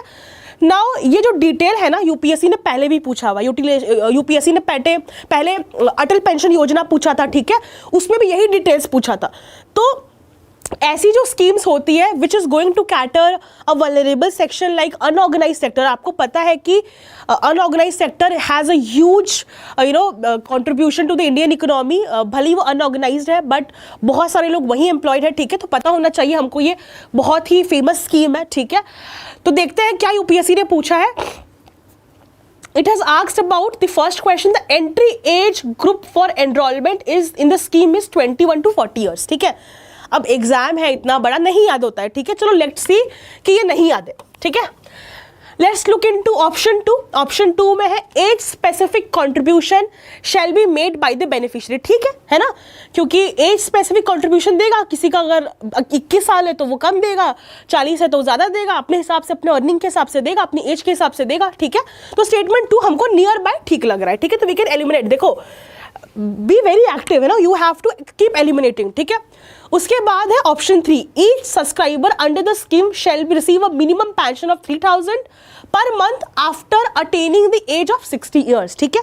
हो सकता है नहीं पता है, बट कोई भी अगर ये स्कीम पढ़ता है सबसे पहला ओपनिंग स्टेटमेंट यही होता है, ठीक है, तो बेसिकली ये पता होना ही चाहिए, ठीक है, बट ठीक है अगर नहीं भी पता है तो let's look into the last. Family का जो पेंशन है वो स्पाउस को भी मिलेगा और अनमैरिड डॉटर्स को, ठीक है, तो same kind of question was in previous year Atal pension योजना, ठीक है। तो ये जो है ये गलत है, सिर्फ स्पाउस को मिलेगा, ठीक है, तो ये हो जाता है एलिमिनेट, ठीक है। ये भी गलत है, यहाँ है 18 ईयर्स, ठीक है, देखो मैंने तो देखा है एग्जाम के लिए, लेकिन आपको लर्न करना पड़ेगा, ठीक है, मैंने तो पढ़ाया भी है और पढ़ा भी है, ठीक है, but for the real exam you definitely have to prepare such kind of topic, ठीक है. So if you say this is wrong, this is right, तो 2 और 3 होता है हमारा आंसर, दैट इज बी, ठीक है. तो यही होता है, ठीक है. This is few questions from current affairs and my section of Indian society which we deal with राइस IAS, ठीक है. राइस में हम ये सब पढ़ाते हैं and we deal with NCERT, okay. So I hope it's clear. So now I will hand it over to Chandan Jha sir. He will take over for economics and science and tech, okay. Thank you. I hope the session was helpful. Thank you.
Hello everyone, this is Chandan Jha. I'm going to discuss the questions from economics and science and technology section. So starting from the first question, we are dealing with set A. So this is question number 11 from set A. It says consider the following airports: Doni Polo Airport, Kushinagar International Airport and Vijayawada International Airport. In recent past, which of the above have been constructed as greenfield project? So even in FDI also we have studied foreign direct investment, that greenfield and brownfield projects. When something is starting from the scratch, we are completely inaugurating a new project. At that time we call it greenfield project. And if we are starting from existing project, at that time we call it brownfield project. So here in question we talk about, UPSC says about greenfield project. So greenfield project in recent past, these are the key terms that we have to focus upon. So this Doni Polo Airport and Kushinagar Airport, these are the two new airports which have been approved by Government of India as greenfield projects, while Vijayawada International Airport is already operationalized. So therefore, our answer will be 1 and 2. So the correct answer is A. So going to the next question, here you see 4 concepts are given: battery storage, biomass generators, fuel cells, rooftop solar photovoltaic units. Now, how many of the above are considered distributed energy resources? DER. What does it mean? Distributed energy resources are helpful for, first of all, utilizing the energy which is being generated, and after the utilization, we can redistribute it to the DISCOM. So with that concept, if we go, then all these 4 given phrases will follow this distributed energy resources. Thus, all 4 will be the answer for this question. So from science and tech so far, 2 questions we have, this first question we have got from science and tech, and it's almost direct. So we don't have to read much as compared to like previous year's questions of UPSC. Looking to the next one, here as you see, radioisotope thermoelectric generators. Now, in nuclear technology, you must have studied about nuclear fission and fusion. Now, this technology deals with nuclear fission. Now here, these are RTGs, are miniature fission reactors.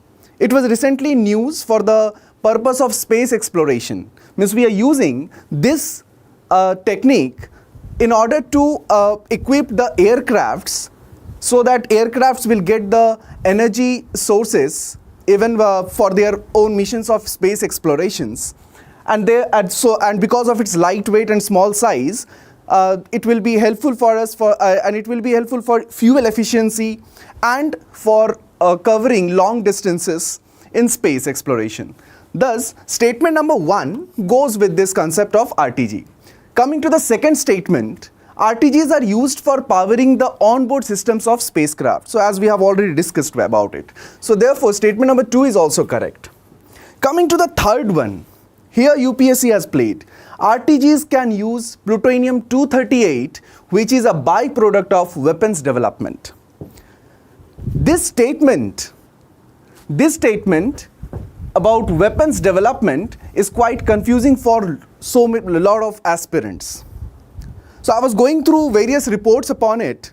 Then in one report of USA, government of USA and NASA, they jointly published. Over there, they have talked about that for the nuclear weapons projects, there are byproducts, plutonium-238, which is being used for the RTGs.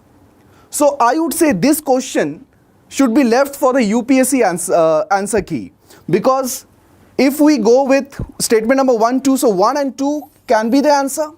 And if we go and follow that report says that in 1959, in the Manhattan nuclear project during World War II, from that nuclear weapon development process, the byproduct of plutonium-238 was used for or can be used for RTGs.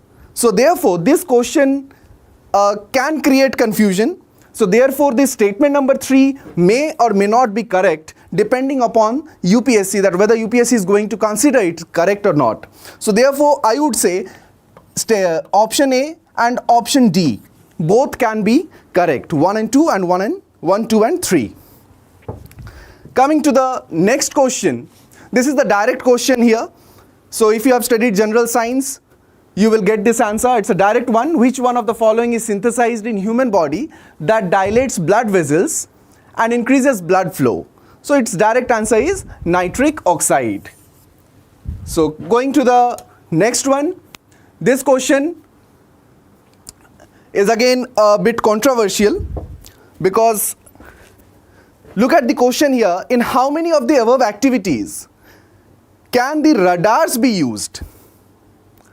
Now radars, if you look at, so this is very common in school level also, we have studied about the radar, radio detection and ranging. But along with that, there is one more full form of radar. It's about rapid action for drug. It is a technique used by Scotland, government of Scotland, and that also says radar is used for the identification of narcotics and drug related substances. So here statement number 1. So if you go for the detailed study and reports, then statement 1 can be correct. But while if you go for the normal reports that we have studied or so far the books available in the market, then you can neglect statement number 1. But however, I would say that this monitoring of precipitation and tracking of migration of animals, these two are obviously used, these two can be determined with the help of radio detection and ranging, radar, the simple meaning that we all know. But if we follow the report of Scotland and the new techniques which is being developed by DRDO as well, then statement number 1 will also go with this answer, because in the question it is not clearly told that which radar. Is it about radio detection and ranging or about rapid action on drug detection? So therefore, the popular answer will be only 2, considering 2 and 3. The popular answer will be only 2. But however, this all 3 can also be the answer, but this is a minimum chance. The less chances are there that the answer will be all 3. So therefore, this will again, there are many questions we have seen throughout the year that the many institutions prepare answer keys, and ultimately we find in UPSC answer key that answers are different. So therefore, I would keep both the answers in the queue, that if we go with a simple meaning of radar, then 2 and 3 will go with this question. But at the meantime, if we go for the detailed report, because the full form of radar is vague in this question, so then all 3 can be the answer. So going to the next question. This is also direct question about aircrafts. So in recent past, it was in news that Government of India is also trying to build its own indigenous 5th generation aircraft. So far we do not have it. And if you take the example of 5th generation aircraft, then F-22. F-22 is the popular example of 5th generation aircraft. And it becomes very much popular after the incident of Abhinandan Bartaman. So if we go with the direct concepts and we general knowledge, then Rafale, this one is 4.5, 5th generation, MiG-29 and Tejas Mk1. All these 3 are not 5th generation aircraft, fighter combat aircraft. So therefore, and in the question they have talked about 5th generation fighter aircraft. So therefore, the answer will be none, as India so far do not have 5th generation aircraft. So we are trying to build it. So coming to the next question. Here the question says, in which of the following are hydrogels used? Controlled drug delivery in patients, mobile air conditioning systems, preparation of industrial lubricants. So the substance hydrogel, it has a tendency to absorb good amount of water molecules in it. So with the help of hydrogels, we can also, give this drug delivery in patients. We can fulfill this purpose. With this hydrogel, with this substance, this is more or less like a polymer. So mobile air conditioning systems can also be built with the help of hydrogel. And at the meantime, hydrogel can also be used as a lubricant. So this was in last year, it was in news for the technique. And therefore 1, 2 and 3, all 3 conditions which is given in the question will go with this answer. So therefore answer D will be the correct one. Option D will be the correct answer. Going to the next question. Which one of the following is the exhaust pipe emission from fuel cell electric vehicles powered by hydrogen? So in short, if we say it is hydrogen powered fuel cell. So in case of hydrogen powered fuel cell, how it works, it takes H2, this molecule, hydrogen, and along with we supply oxygen with it. And then with the help of H2 and O2, three things will be produced. Number one, electricity, heat, and along with that water, which will be emitted in the form of water vapor. H2O molecule will be emitted through this. So now look at the options. This is hydrogen peroxide, H2O2. This is hydronium. Hydronium is an ion. So, or you can say radicals. H3O positive. Then oxygen. Oxygen we have to supply. This is not emitted. Then finally option D, water vapor, H2O molecules. So final answer will be option D for this question. Going to the next one. Recently, the term pumped storage hydropower is actually and appropriately discussed in the context of which one of the following? So look at this, pumped storage hydropower. So the hint is given already in the question. Pumped storage hydropower. Let us first see the options. Irrigation of terraced crop fields, lift irrigation of cereal crops, long duration energy storage, and rainwater harvesting system. They have given this pumped storage hydropower. So let me change the color.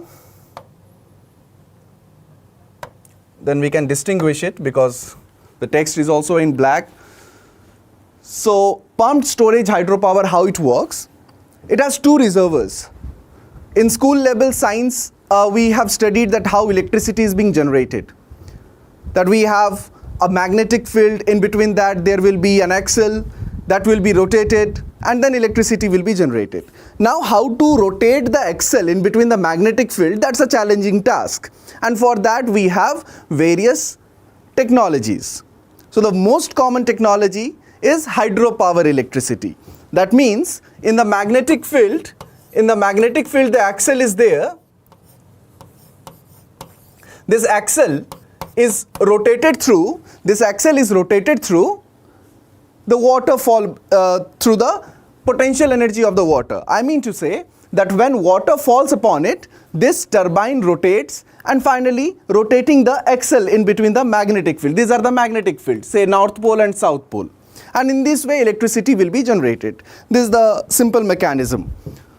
So when water falls upon the turbine, then it will rotate the axle and electricity will be generated. Similarly, if we use wind energy in order to rotate it, then we say the electricity is generated through wind energy. That happens in wind turbines. Now here pumped storage hydropower, how this mechanism works, with the help of reservoir and pump, we supply water to rotate the turbine, and then electricity is being generated. So it is ultimately used for long duration energy storage, as its name suggests. That's why I say this question is a bit easy and the hint is already given in the question. So moving to the next question, membrane bioreactors are often discussed in the context of, so look at the options, assisted reproductive technologies, drug delivery nanotechnologies, vaccine production technologies, and wastewater treatment technologies.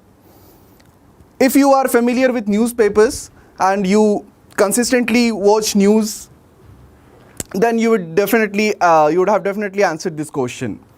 So it talks about membrane bioreactors. So membrane bioreactors, what does it mean? Here, this membrane bioreactors particularly used for wastewater treatment. How it works? We use a membrane. Through that, a thin membrane, and here the wastewater is present, and then bioreactor. So in this membrane, we have bioreactors. What is bioreactors? It is actually a mixture of bacteria and protozoa, which is being used for the wastewater treatment. So along with this thin membrane, we call it semi-permeable membrane.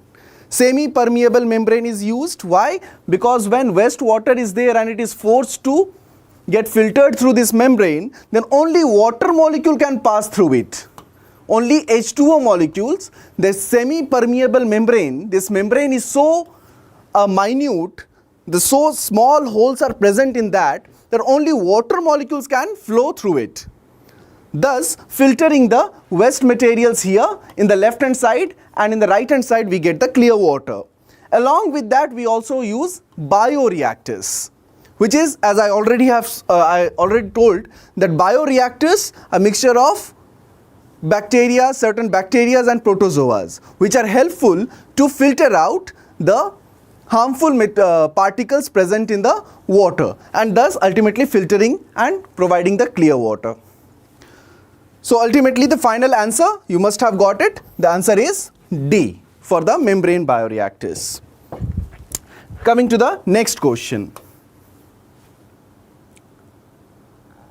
Now, with reference to the Indian economy, collateral borrowing and lending obligations are the instruments of. So I am reading it again.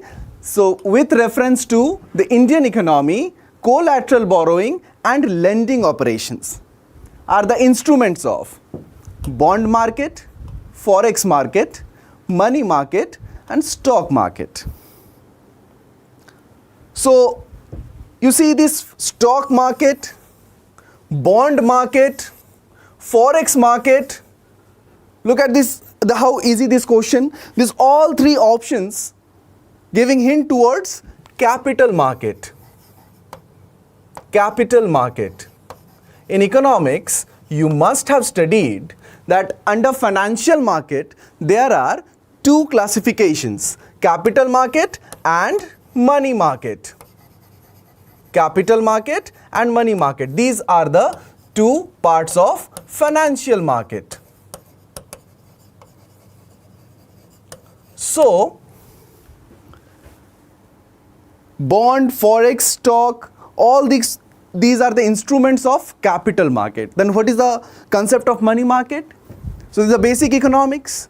In money market, we deal with borrowing and lending. In money market, we deal with borrowing and lending process. And in question, it clearly says about collateral borrowing and lending obligations. Lending obligations are basically the conditions. When you are borrowing money or lending money, then between the lender and the borrower, there will be certain conditions. So prerequisite conditions, those are basically lending obligations. So therefore, the clear answer is money market for this question. So option C is the correct answer. Coming to the next question. Now this is the direct definition, nothing to explain in this question. The total fertility rate in an economy is defined as. So see, sometimes how UPSC asks the question, you might find the options are nearer or you might get confused with that, but you have to find out the best definition of the given concept. For example, this total fertility. So total fertility rate in an economy is defined as. So the best definition and the best answer that you can get it. However, have a look at the options. The number of children born per 1,000 people in the population in a year. This is not a definition of fertility rate. If you have studied the NCERTs given in class 11 and 12 level, so there you will find out the clear definition of fertility rate. So this question is again directly from the textbook. If you have studied the textbook thoroughly, you would have definitely answered this question.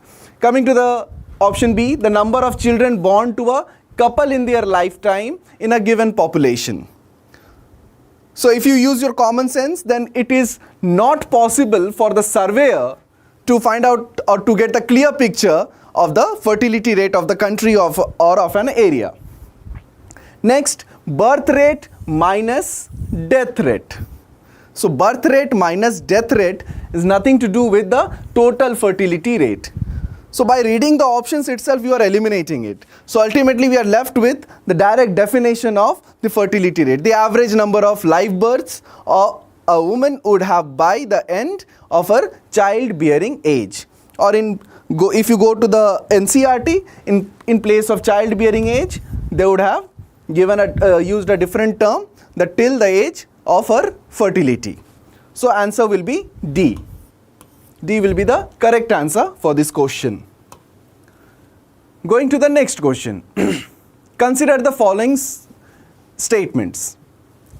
In India, NBFCs, non-banking financial companies, can access liquidity adjustment facility window of the RBI. Statement number 2 says, in India, foreign institutional investors can hold the government securities. Statement number 3 says, in India, stock exchanges can offer separate trading platforms for debts. Question is, which of the statements given above is or are correct?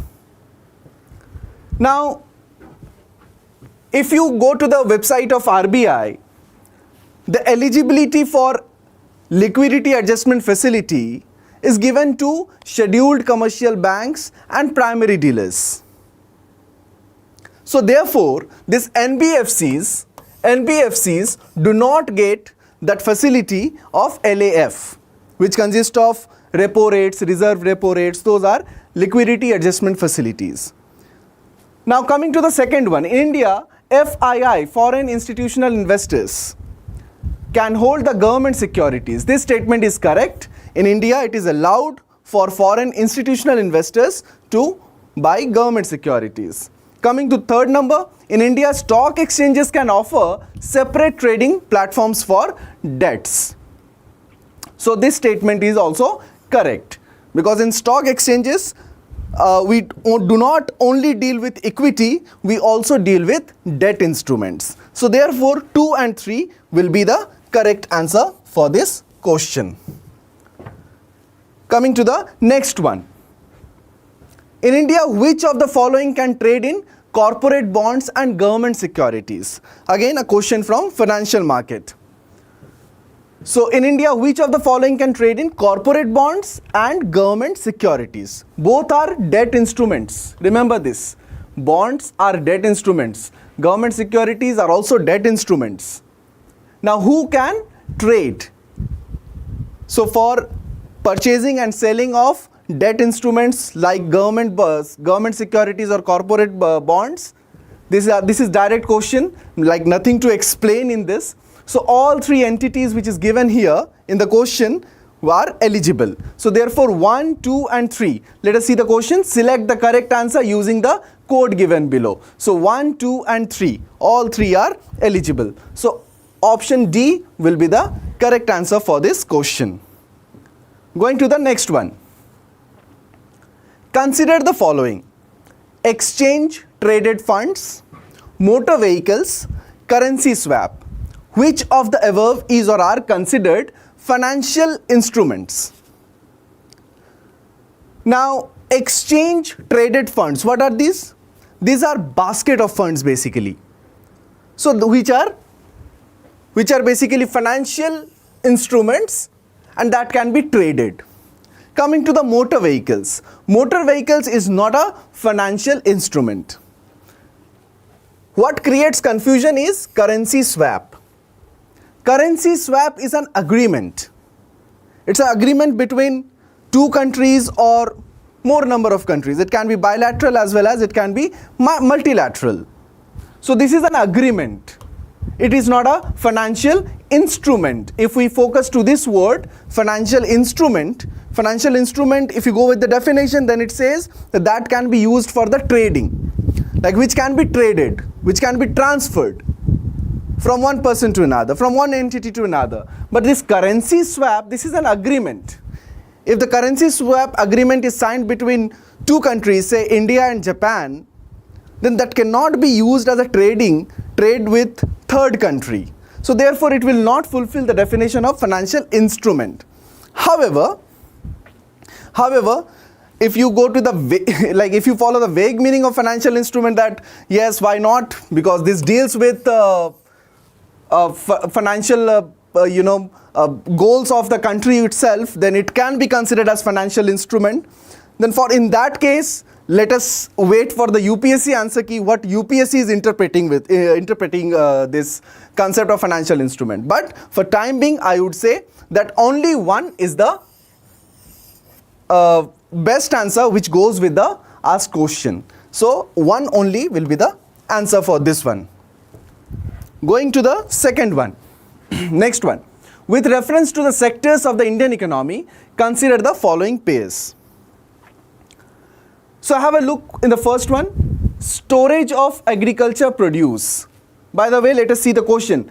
How many of the pairs given above are correctly matched? So we have to find out which are the correctly matched here in the given table. So storage of agricultural produce. So when we are talking about storage facility deals with services, and it is given secondary sector here, which deals with manufacturing, mostly manufacturing. So therefore this is not correctly matched. Going to the second one, dairy farm. Dairy farm is a primary sector. Next is third one, mineral exploration.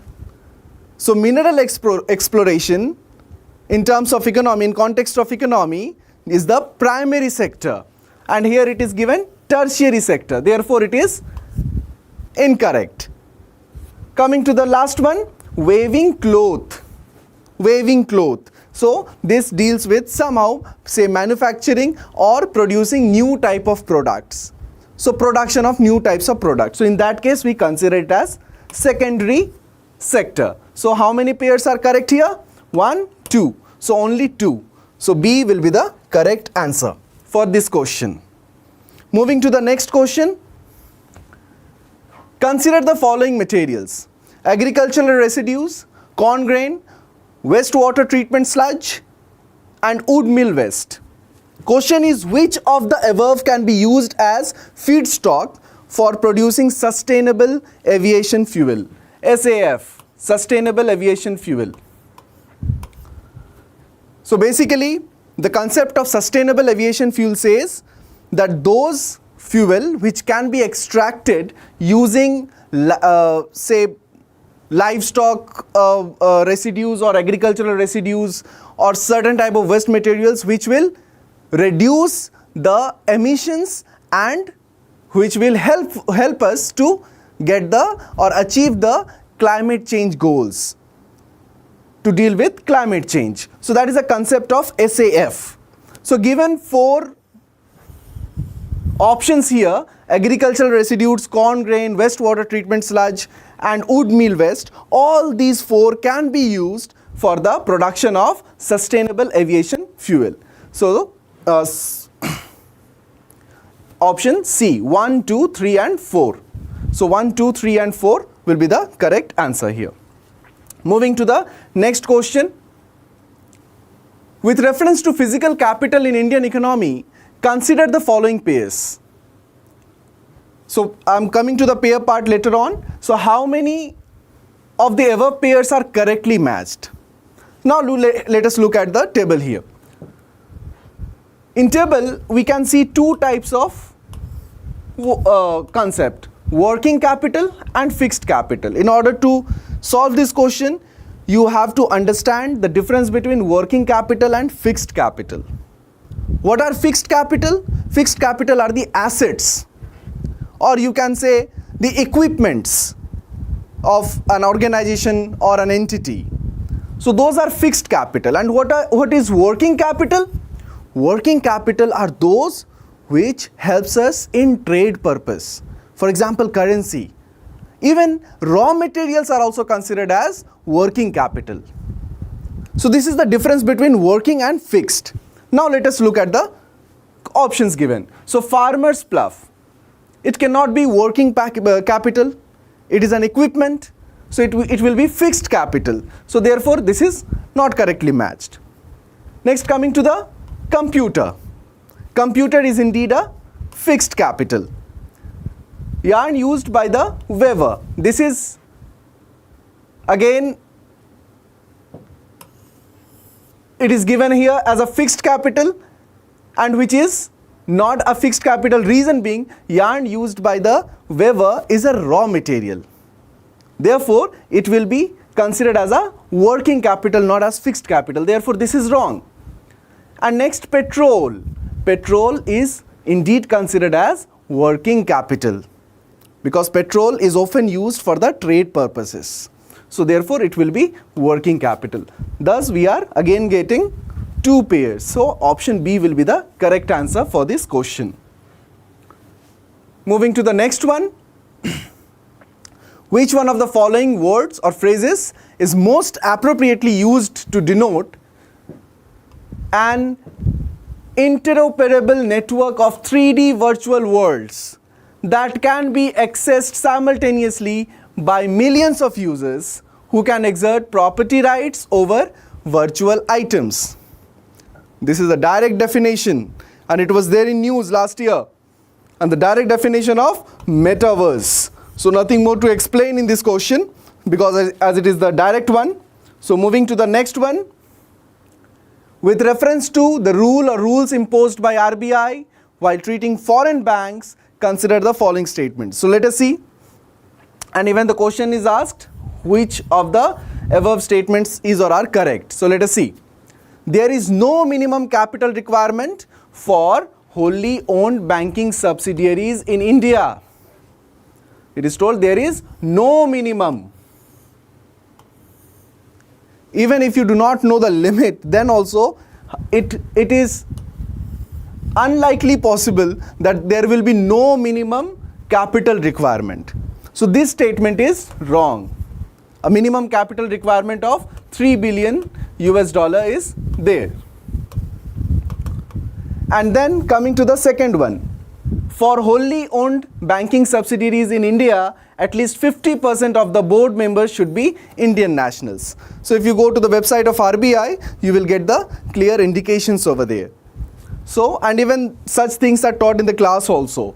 So therefore, the statement number 2 will be correct, and statement number 1 is incorrect. So therefore, answer will be option B. Moving to the next question. With reference to corporate social responsibility rules in India, consider the following statements. And again here also, which of the statements given above is or are correct? We have to find out the correct one. So before moving to the statements, let us understand what is CSR, corporate social responsibility. What does it mean? It is told and directed to all the companies in India that 2% of their net profit, 2% of their net profit should be utilized for social responsibility. And under social responsibility, the condition is it will not directly benefit the employees or the company. It is social responsibility. It is social responsibility. You should not be confused with social security schemes. As far as social security schemes are concerned, they are directly benefiting the employees of the company, not the society as a whole. But the concept of corporate social responsibility, this says, as per the Companies Act by Government of India, it says that under this, the companies has the liability to serve the society. There should be certain expenditure which is going to help the society as a whole, not only to the employees of the company or the company itself. Now coming to the statements given here. So CSR rules specify that expenditure that benefits the company directly or its employees will not be considered as CSR activities. So definitely will not be considered, as it is benefit the company, it is benefiting the company directly or its employees. because as per the concept of CSR itself says that it is not going to, it should not, the expenditure should not be as such that it is only going to benefit the company or the employees working under that company. So therefore this statement is correct. Coming to the second one, CSR do not specify minimum spending on CSR activities. So basically if there will be no minimum criteria, then companies will be independent. Then no company is going to spend any amount of money under corporate social responsibility. Then the rule itself will become meaningless. So therefore statement number 2 is wrong. However, the minimum spending on CSR activities is 2% of their net profit. That already we have discussed. So have a look here. This statement is wrong. So only statement 1 is correct. Therefore option A is the correct answer for this question. Moving to the next one. Syndicated lending spreads the risk of borrower default across multiple lenders. The syndicated loan can be a fixed amount or lump sum of funds but cannot be a credit line. Which one of the following is correct in respect of the above statements? So option A says both statement 1 and 2 are correct, and statement number 2 explains statement 1. Option B says both statement 1 and 2 are correct, but statement 2 does not explain statement 1. Option C says statement 1 is correct, but statement 2 is incorrect. And statement D says, option D says statement 1 is incorrect, but statement 2 is correct. So in order to find out the solution, we have to understand the concept of syndicated loan. So if the students of RICE IAS would have been attending, they would know that in class it has been discussed that syndicated loan means, in money and banking chapter, syndicated loans means when there will be the involvement of multiple borrower and lenders. Both the way it will work. Both the way it will work. That suppose a single borrower is there, but multiple lender is there. That is also syndicated loan.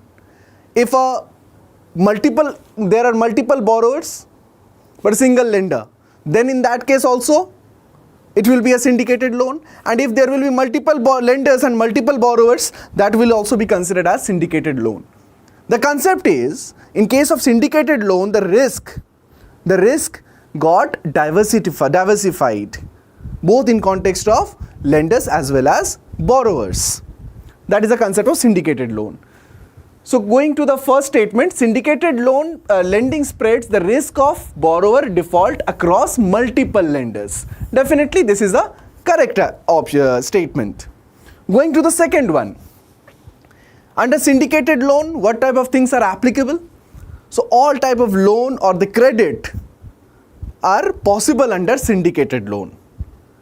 So statement number 2 says the syndicated loan can be a fixed amount, lump sum, definitely that can be a fixed amount or lump sum of funds, and it can also be a credit line. And in the question it is told that but it cannot be a credit line. So this part is wrong in this statement, and thus making the statement number 2 itself as a wrong statement. So if you look at the options, then you see statement number 1 is correct, but statement number 2 is incorrect. So option C is the correct answer for this question. Moving to the next question. Consider the following statements in respect of the digital rupee. This about digital rupee also, since it was in news, it has been taught in the class thoroughly. To the students of RICE IAS must have attempted this question. It is a sovereign currency issued by RBI in alignment with its monetary policy. It is a sovereign currency issued by RBI in alignment with its monetary policy. Right? So this is correct statement, because the concept of central bank digital currency, CBDC, that is a new concept and it was in news. So, and that as per the concept of CBDC, central bank digital currency, it is similar to fiat currency that we have in our pockets. the physical currency that we can touch and use in our daily life. The same thing, but that is present digitally. And it's a mixture of, you can say, the concept of cryptocurrency, like bitcoins and all. Why? Because the process of creating CBDC is again based on blockchain technology. But again, this is not a cryptocurrency. The features of cryptocurrency and features of CBDC are different. The features of CBDC are similar to the fiat currency, whose value remains same, unlike cryptocurrency. In case of cryptocurrency, the value varies. It can be increased or it can be decreased. But in case of CBDC, the value remains same. As I said, that the feature is similar to fiat currency, but the process of development of CBDC is similar to the process of development of cryptocurrency. That means based on blockchain technology. Right? So coming to the statement number 1. So statement number 1 is correct. This is similar to fiat currency, thus coming under the monetary policy of RBI. Coming to statement number 2, it appears as a liability on RBI's balance sheet. So RBI's balance sheet, in case of fiat currency, it is a liability, and CBDC is similar to fiat currency. Therefore, it will be a liability of the RBI. So statement number 1 is also correct, 2 is also correct. Now coming to the third one, it is insured against inflation by its very design. So as the concept of CBDC was introduced, and it is not like it, unlike cryptocurrency whose values increases or decreases on daily basis, in case of CBDC it does not happen. Therefore, this inflation by its very design is a wrong statement. So statement number 3 is correct. So statement number 3 is correct, 1 and 2 are, statement 3 is incorrect, and statement number 1 and 2 are correct. Coming to the fourth one, it is freely convertible against commercial banks, money and cash. As the features of fiat currency and CBDC are same, therefore it is freely convertible. So 1, 2 and 4, all 3 are correct, and here statement number 3 is wrong. So thus the answer will be option D. So this is end of discussion for economics and science and technology section. Thank you. Next, the session will be continued by Manish sir, who is going to see the section of geography and environmental science. Thank you so much.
Hello and good evening.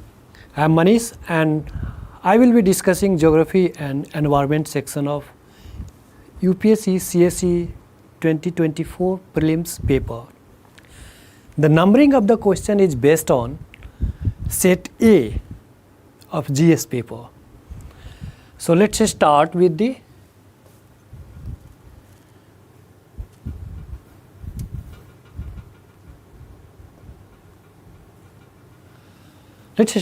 first question itself, that is from geography part, and this question is from climatology, and the basic concept of climatology is involved here.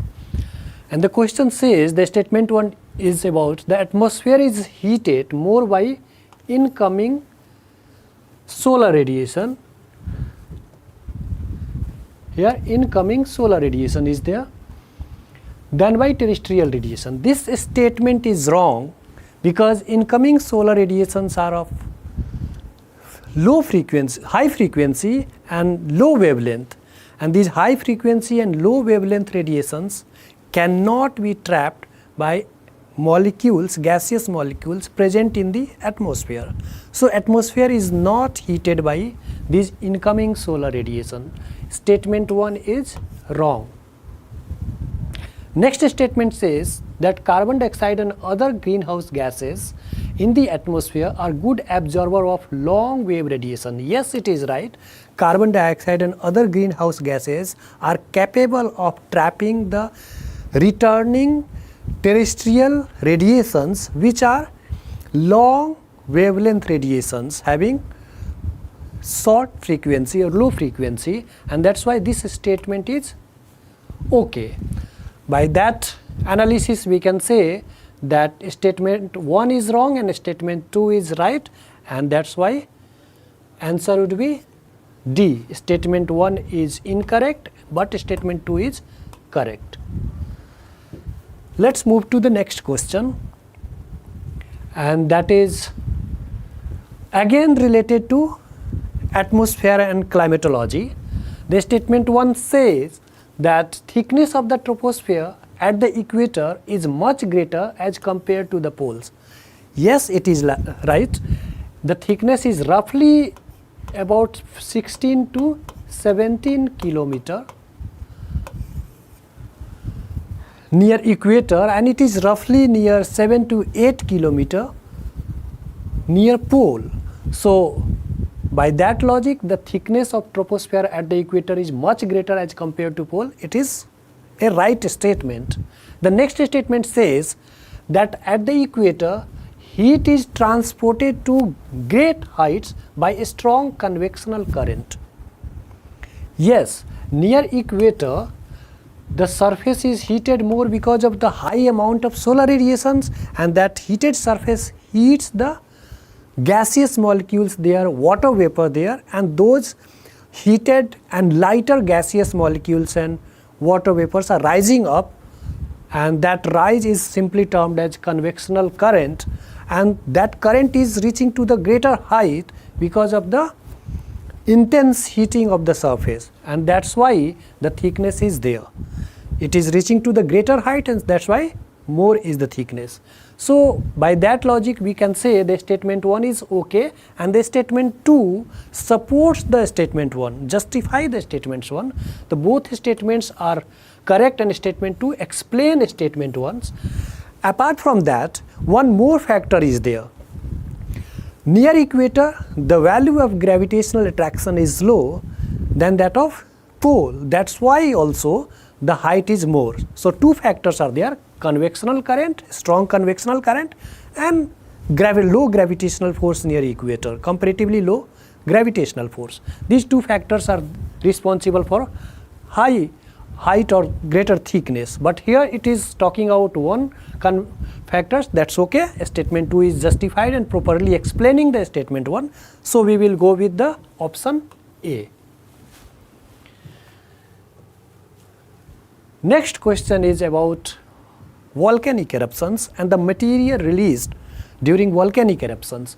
It says that following materials are being released, or that is pyroclastic debris, ash and dust, nitrogen compounds, sulfur compounds. Yes, all these materials are being released through volcanic eruptions. Okay, So we can go with the option D.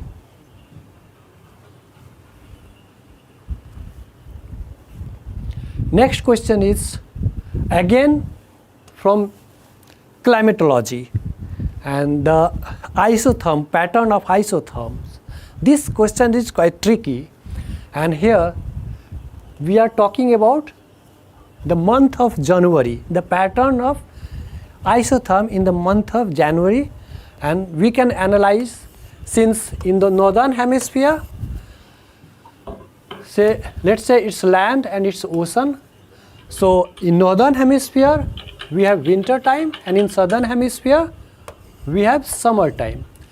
During winter time, obviously if the temperature is 20 degree at land, land is cooled at faster rate during winter time than that of water body. So in water body the temperature would be relatively more than that of land part during winter time. Let's say it is 25. So 20 degree would be somewhere here, and the isotherm, when isotherm enters in the ocean from land, it bends northward. Hello.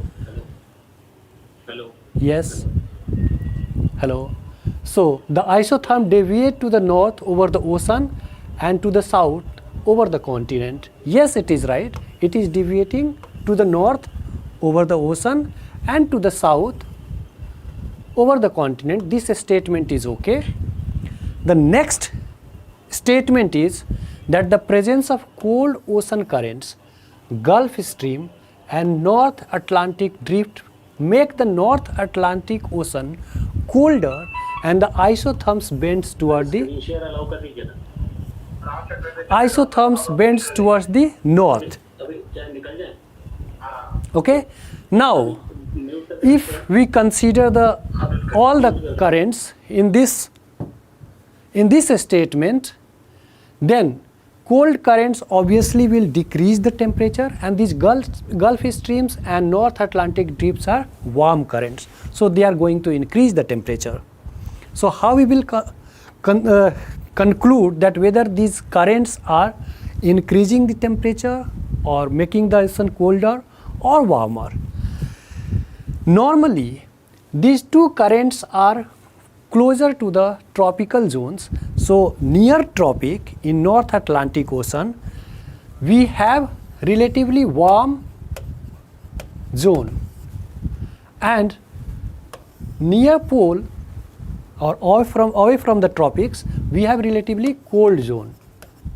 Okay, so two different zones are there, but as compared to other oceans or as compared to the South Atlantic Ocean, this North Atlantic Ocean is colder, and because of its coldness, low temperature, that which results into high density supported by the high salinity condition, it subsides or it goes in toward the deeper zone of the water, and that is the beginning of thermohaline circulation. Thermohaline circulation or global circulation starts from there only because of high density of the water. So in general, North Atlantic Ocean is colder than rest of the part. And isotherm, this statement is also talking about the isotherms. Here normally isotherms bends toward north, there is no doubt in that, but special cases are also there, like near Labrador currents, near Icelandic current or near Greenland current, we may find that isotherms are bending towards south. That is local variation in the pattern of the isotherms. So if we consider the local variation, then that statement is going to be wrong. And if we will ignore the local variation, then general pattern is it is bending northward, and North Atlantic Ocean is colder, relatively colder.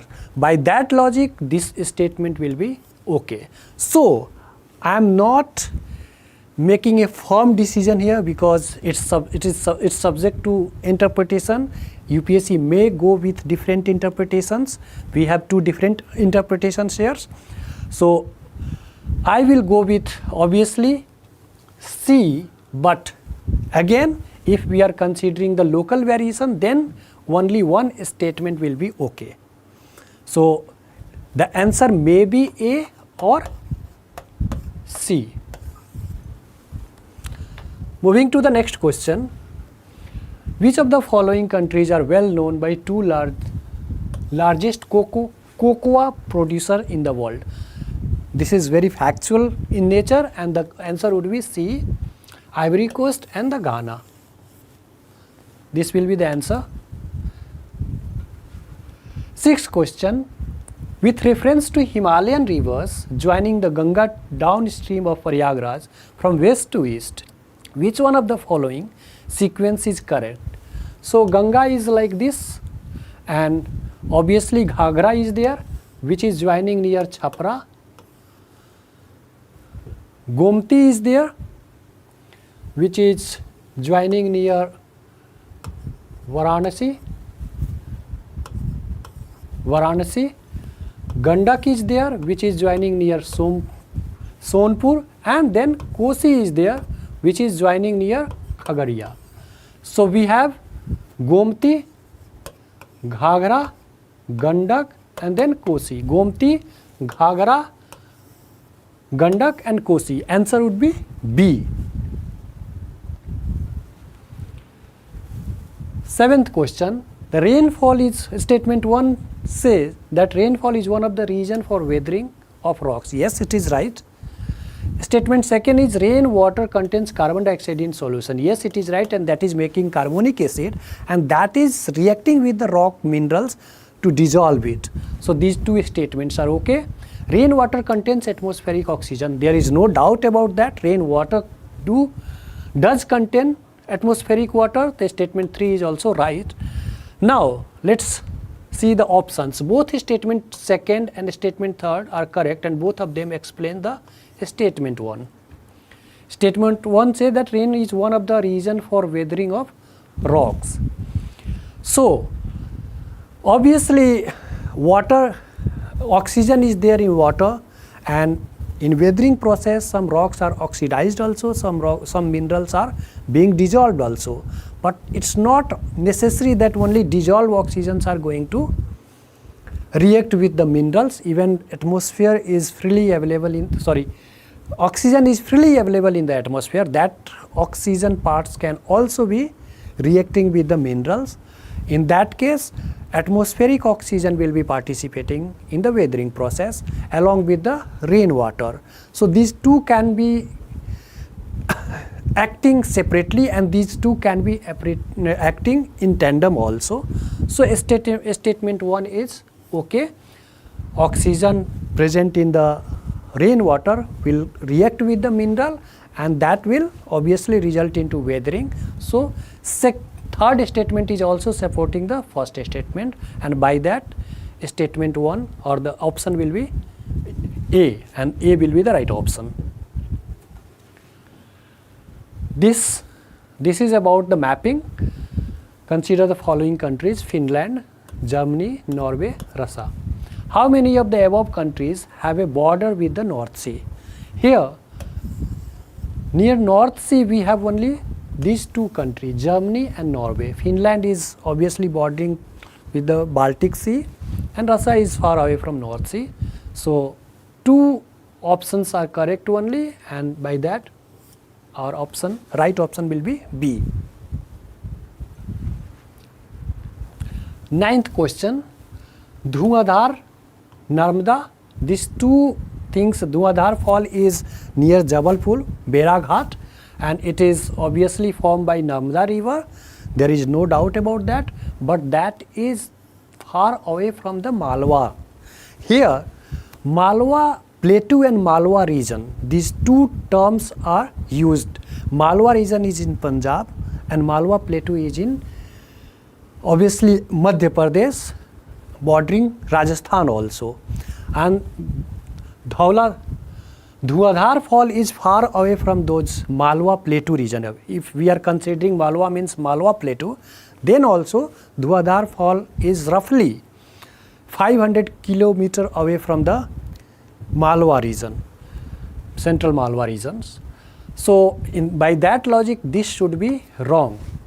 Yes, these two things are in MP, Madhya Pradesh, but Malwa is in the western side of the MP, and Dhuadhar Fall, Jabalpur regions are away from those areas. Here second option is Hundru, Chota Nagpur and Subarnrekha. That is right. It is the highest fall in the Chota Nagpur regions and formed by Subarnrekha. Jarshopa, Western Ghat, it is okay, but Netravati is wrong match here. Sharavati will be the right name for the river. So only one option is okay, and that is 2, and the option will be A. Again, it's related to some places and the mountains. Central Asia, Vosges and Fold Mountain. This Vosges is at the border of France and Germany. So Central Asia is a wrong match for that. Alps, yes, it is in Europe, but it's not a block mountain, it's a fold mountain. Here North America, Appalachians and Fold Mountain, this match is right, and South America, Andes and Fold Mountain, this is right. So we have 2 right match, and for that we have right option will be B. Next question, water vapor. This question is related to water vapor. It's a gas, the amount of which decreases with altitude. Yes, it is more near surface, and as we go up, the amount decreases, and it is generally found up to the height of 18,000 feet. Above that, that is, the water vapor is negligible. So this statement is right. Next statement is, its percentage is maximum at the pole. No. See, water vapor will be higher at relatively higher temperature if the source of water is available. In the case of pole, the temperature is too low to allow water to be present in the atmosphere in the form of water vapor, and that's why this statement is wrong. Moisture or water vapor is related to temperature condition also. At low temperature, the amount of vapor will be low. So this statement is wrong, only one statement is right, so we will go with option A. Next, consider the following description. Annual and daily range of temperature is low, that is the feature of a place. Precipitation occur throughout the year, that is a feature of that place, and precipitation varies between 50 centimeter to 250 centimeter. These 3 features are associated with which of the following climate?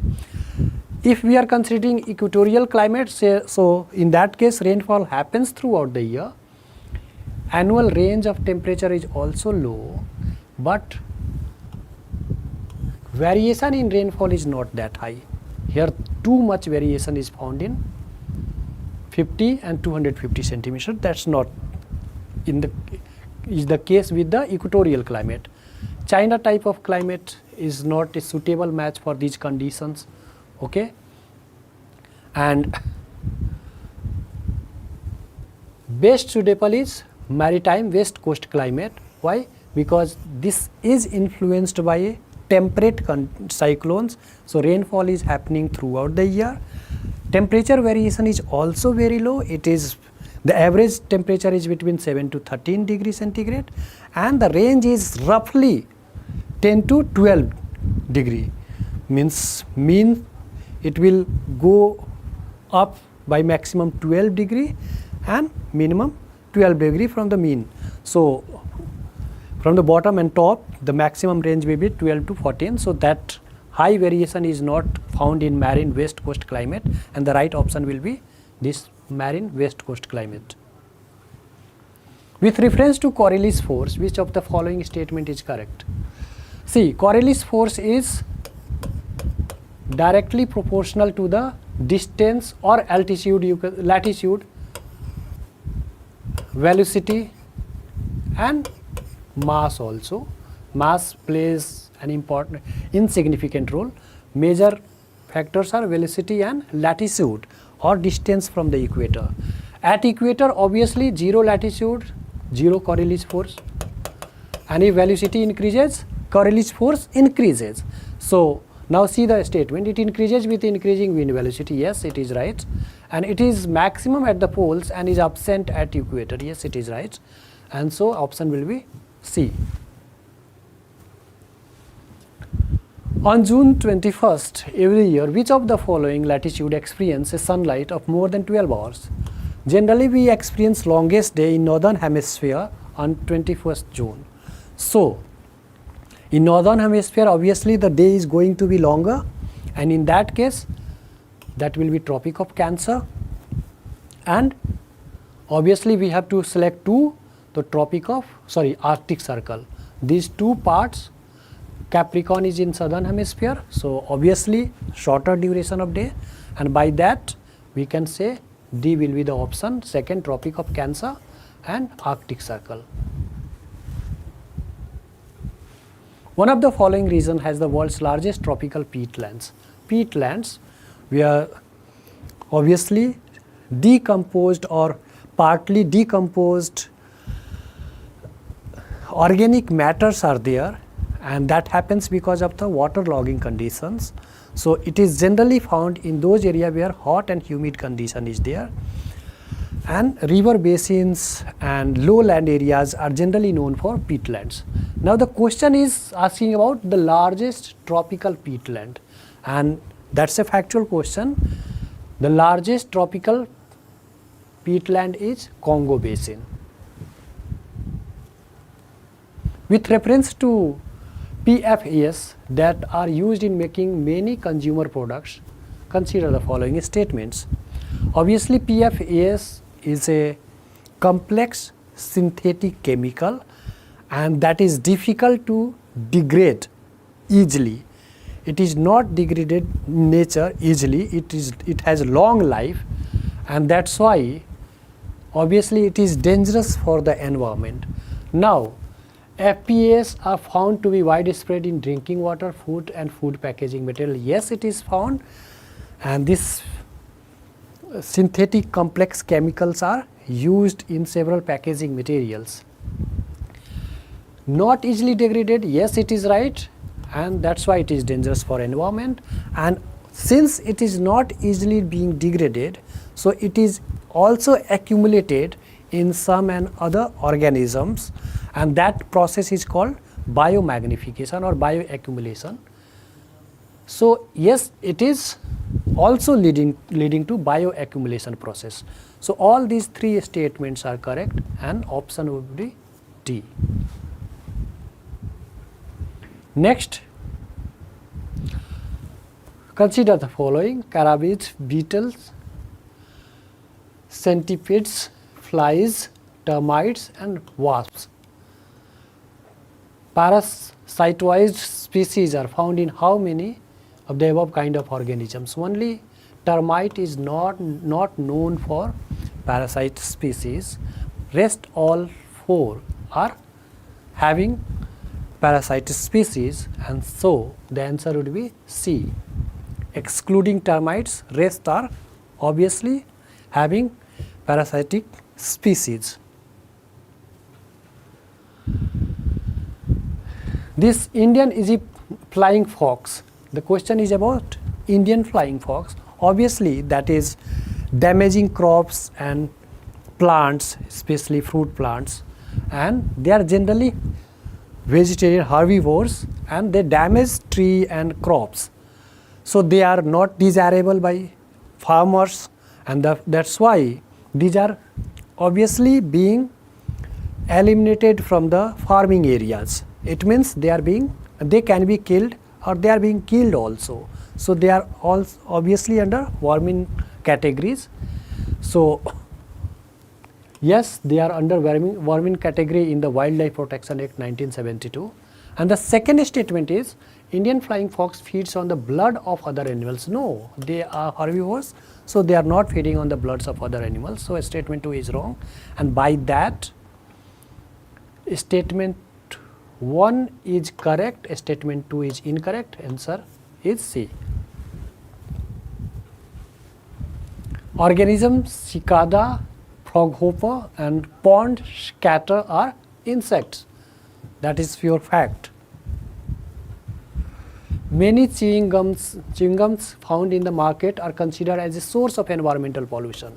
Yes, they are the source of environmental pollution because several polymers which are similar to plastics are used for making chewing gums. Obviously, they are having some other ingredients also to give the taste.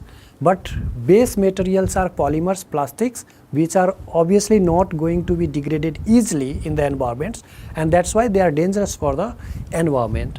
So many chewing gum contain plastic as gum mixture that supports the environmental pollution statements, and by that logic statement 1 and statement 2 are correct, and statement 2 explain the statement 1.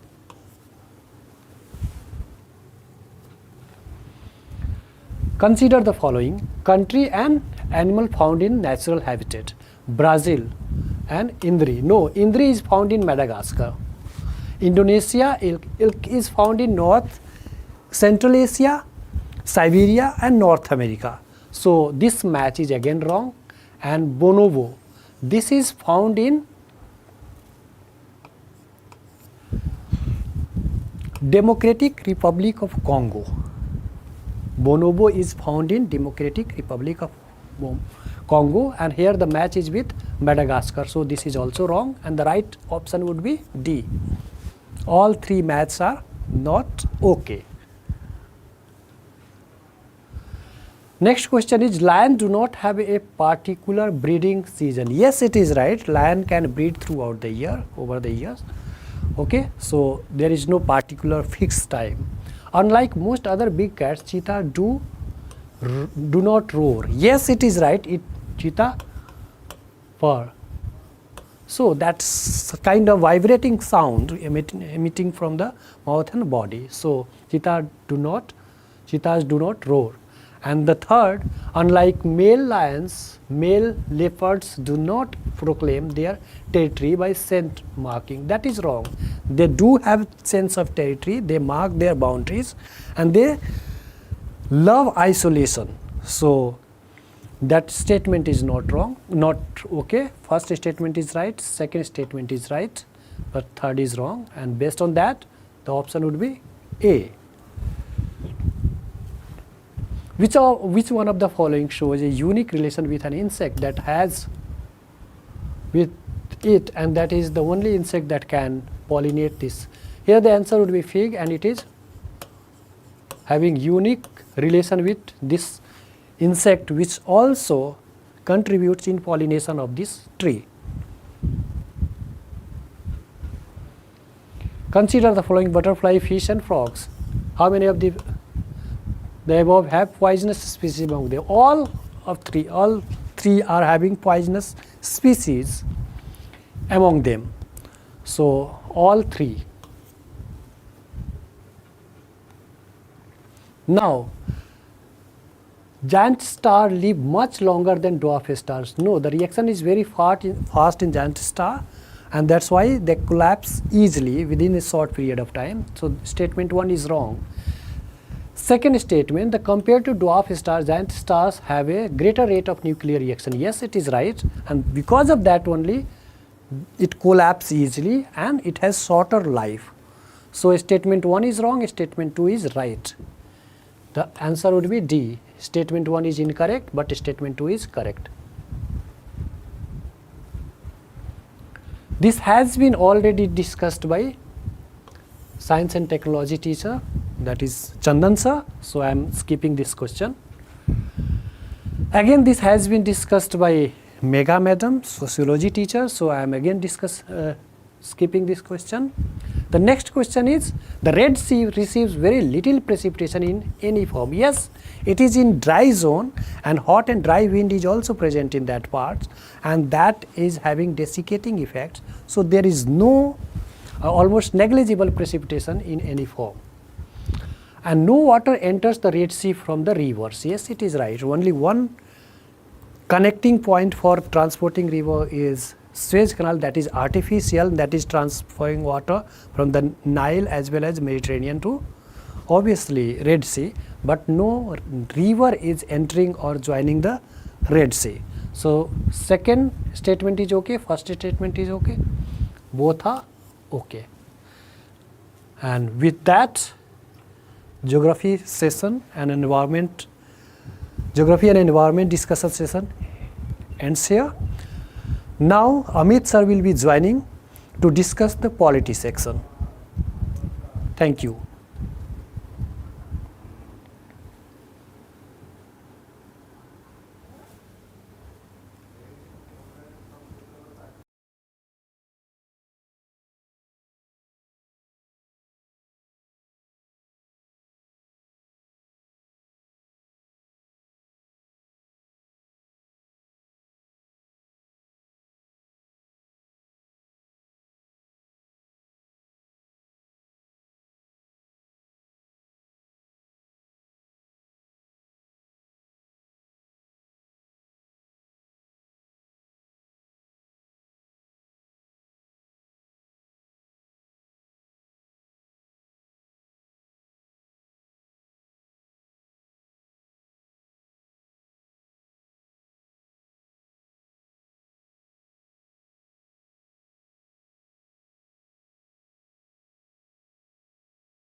Sir start कर दीजिए.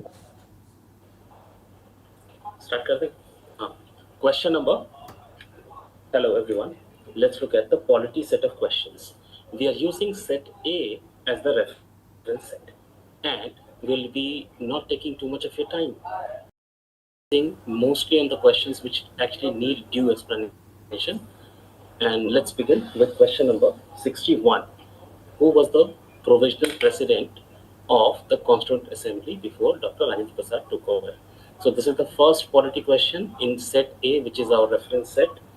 And the answer is D, Dr. Sachidanand Sinha. Dr. Sachidanand Sinha was the first provisional president following the French practice of nominating senior most member, and Dr. Sinha, being the senior most member, becomes the first president. Let's look at question number 2, which is question number 62 in our current set. With reference to the Government of India Act 1935, consider the following statements. It provided for the establishment of an All India Federation based on union of the British Indian provinces, and this is the correct statement. This is factual in nature. However, this federation never came into being, and therefore statement 1 is correct. Answer is E, 1 only. Answer is 1 only. Let's look at our next question in this series, question number 3, which should be question number 66. So let's have a look at the next polity question. As per Article 368 of the Constitution of India, the Parliament may amend any provision of the Constitution by way of addition is correct, by way of variation this is also correct, and by way of repeal this is again correct. If you look at this statement, it says addition. So whenever any amendment is made, we can add a word, a comma, or a full stop, or a complete sentence, or a complete article also, or we can vary it, or we can repeal it. So for 66, our answer is all 3, which is D. Moving forward to the next question in the polity series, question number 68. 68. Which of the following statements are correct in respect of money bill in the Parliament? Article 109 mentions a special procedure. This statement is correct. Article 110, that is 110, defines money bill, but the article preceding before this, which is Article 109, mentions the special procedure, and hence this statement 1 is correct. A money bill shall not be introduced in the Council of State, that is, a money bill shall not be introduced in Rajya Sabha. This statement is correct. It can only be transmitted, cannot be introduced, but only transmitted, and hence this statement is correct. Let's look at the next statement. The Rajya Sabha can either approve the bill or suggest changes but cannot reject it. This statement is again correct, cannot reject. With respect to money bill, Rajya Sabha has very limited power, very limited power, that is, it can hold it for 14 days, and after this it will be automatically assumed to be passed by the Rajya Sabha in a format desired by Lok Sabha. So Rajya Sabha has only limited power, very limited power. I think there is some problem with my voice. I'll try to speak louder. I hope I'm louder now. Let's look at the next question in polity series, which is question number 70. Question number 70 is with respect to North Eastern Council, was established by, subsequent to the amendment of NEC Act 2002, the council comprises which of the following members? So for question number 70, governor of the constituent state. Of course, the governor has to be the chief minister of the constituent state, again correct. 3 members to be nominated by the President of India, this is again correct. And the Home Minister of India, it appears to be the Home Minister of India, that is fourth. The Home Minister of India appears to be very enticing to include, but only A is the answer, which is 1, 2 and 3 only. The Home Minister is not part of it. Let's look at the next polity question, which is question number 71. How many delimitation commissions have been constructed by the Government of India till December 2023?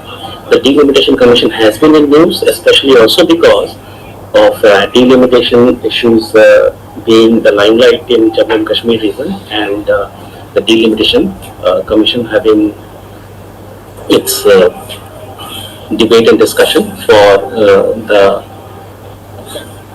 state election as well as the union election. So answer would be 4, and these 4 are just 1 year after the census of that year. So the first Delimitation Commission Act was passed in 1952, the second 1962, and the third in 1972. The latest one is 2002, that is the fourth Delimitation Commission Act, based on 2001 census and hence census D. Let's look at the next polity question, which is question number 72. The Constitution 71st Amendment Act 1992 amends the 8th schedule to the Constitution to include which of the following languages: Konkani, Manipuri, Nepali and Maithili. But let's look at it logically, not on the basis of our knowledge. Let's say we always study in the class that the last set of languages by the 92nd Constitutional Amendment was Bodo, Dongri, Maithili, Santali. Sometimes you call it BDFS, that is Bodo, Dongri, Maithili, Santali. So Maithili becomes the part of 92nd Constitutional Amendment Act. So if we remove Maithili, we get our answer 1, 2, 3. So that is the logical bit of the answer. Despite not knowing the exact answer, we can write that the answer, and hence first question number 72, we have the answer as A, that is 1, 2 and 3. Moving forward, let's look at question number 74. Question number 74 is the next polity question. Question number 74 is the next polity question, and let's read out which of the following statements are correct about the Constitution of India. Powers of the municipalities are given in part 9A of the Constitution. This is correct. This is correct.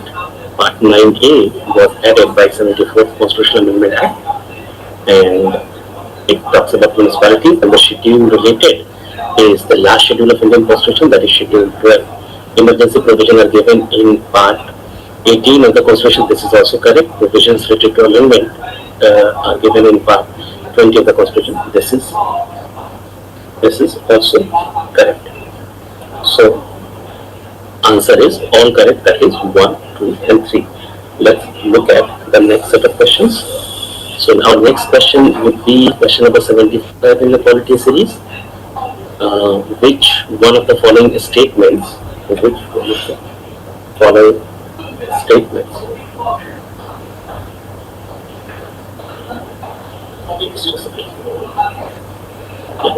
Question number 75. Which one of the following statement is correct as per the Constitution of India? Interstate trade and commerce is a state subject under state list. Just logically looking at it, let's make this fact-based question as one of logic and understanding based. Interstate anything is very difficult to be under state list. So this statement is incorrect. Interstate migration is a state subject under the state list. This is again incorrect. Interstate quarantine is a union. This is correct because this is interstate. And D, corporation tax is a state subject. Corporation tax cannot be in the state, just logically looking at it. So we have our answer, question number 75 is C. Let's look at the next polity question. So our next polity question is question number 76. Question number 76. Under which of the following articles of the Constitution of India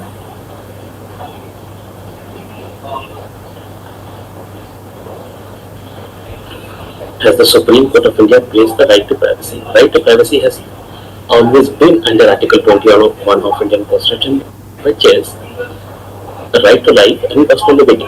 So right to life and personal liberty is the smallest and the largest article in Indian Constitution. But what is the most important thing in life? The most important thing in life is life itself. And therefore, Article 21 includes many things: right to sleep, right to clean drinking water, right to human dignity. It all starts with basically Maneka Gandhi case, and it goes further. Right to shelter, right to go abroad, all these fall under right to privacy. Moving forward, let's look at the next polity question, which is question number 80. Question number 80 is the next polity question. Let's look at this. Which of the following statements about the ethics committee in the Lok Sabha are correct? Ethics committee in the Lok Sabha was recently too much in news because of one of the MPs, which was Mahua Mitra, and this, we were expecting this question to be asked, and here we are with the question in the final prelims, and there were many questions in our mock test on this topic, ethics committee. Initially, it was an ad hoc committee. Yes, initially in the 1990s, it was made as an ad hoc committee inside Rajya Sabha. So that was the initial part of it. And only a member of Lok Sabha can make a complaint relating to unethical conduct of an MP Lok Sabha. So I would say that as per our notes and as per the discussion in the class, we already know that anybody can make a complaint through a Lok Sabha MP. So a Lok Sabha MP is involved, but not only he, but anybody can make a complaint through a Lok Sabha MP. And hence the statement is incorrect. This committee cannot take up any matter which is sub judice. This is correct, and therefore 480 answer is C. Moving forward, the next question in the polity series is 83. Writ of prohibition is an order issued by the Supreme Court or High Court. We keep on studying about the special power of Supreme Court and High Court, under Article 32, that is Supreme Court jurisdiction of Supreme Court, in Article 246, that is the writ jurisdiction of High Court. And it's a very straightforward, simple question. It's sometimes also called this writ of prohibition, sometimes also called a stay order. And for 83, answer is C, to the lower court prohibiting continuation of proceeding in a case, and not just the lower court, but to a quasi-judicial bodies also. So that's about this question. And next question is question number 84 in the polity series, following statements. It is the governor of the state who recognizes and declares any community of the state as a scheduled tribe. This statement is incorrect because it is the President of India. However, the governor is consulted. He does not declare. He is consulted. Okay, so therefore statement 1 is incorrect for question number 84. Let's read the next statement. A community declared as a scheduled tribe in a state need not be so in another state. This statement is correct, and therefore for question number 84, answer is B, that is 2 only. This is correct. So the list is a state-wise, and the same community could be NSC another state, and in another state it could be ST. So this is how the list varies as per the state. And next question is question number 85. So let's look at question number 85. With reference to the union budget, consider the following statement. The Union Finance Minister on behalf of the Prime Minister leaves the annual financial statement to both the House of the Parliament. The Union Finance Minister on behalf of the Prime Minister, question number 85. It is on behalf of the President of India, not the Prime Minister. And therefore this statement is not correct. At the union level, no demand for grant can be made except on the recommendation of the President of India. And this statement is correct because we keep on reading about the annual financial statement in Article 113, Clause 3. And this statement is directly lifted out of the Constitution from this Clause 3 of Article 113. At the union level, no demand for grant can be made except on the recommendation of the President of India. Hence, 485 answer is B, that is 2 only. Let's look at question number 93, which is the next question with respect to polity. Question number 19.3 with reference to the Speaker of the Lok Sabha consider the following statements. While any resolution for the removal of the Speaker of Lok Sabha is under consideration, he shall not preside. This is part of the natural justice which we keep on studying. No person can be a judge in his own case. So statement 1 is incorrect. It is correct. He or she shall not preside. This is the correct statement. He shall not have the right to speak. No, he will have the right to speak and to participate without having the right to preside. So right to participation is there, and he or she shall not be entitled to vote on the resolution in the first instance. So this is also incorrect, and therefore for question number 93, A is the answer. Let's look at the last couple of questions in the polity series, which is question number 94. For question number 94, we have with reference to the Indian Parliament, consider the following statement: a bill pending in Lok Sabha. This is quite factual in nature, so we are not going to go into too much of detail, and we are going to directly come up with the answer, which is about question number 94. Answer would be B, Bombay, and we're moving forward. This is factual in nature. And question number 95, that is the last question in the polity series. With reference to the Parliament of India, consider the following statements: prorogation of a house. I hope you guys know the difference between prorogation. Okay, but anyway, prorogation of a house by the President of India does not require the advice of the Council of Ministers. This is incorrect in the sense that the President is bound by the aid and advice of the Council of Ministers headed by the Prime Minister. Keep on repeating this phrase.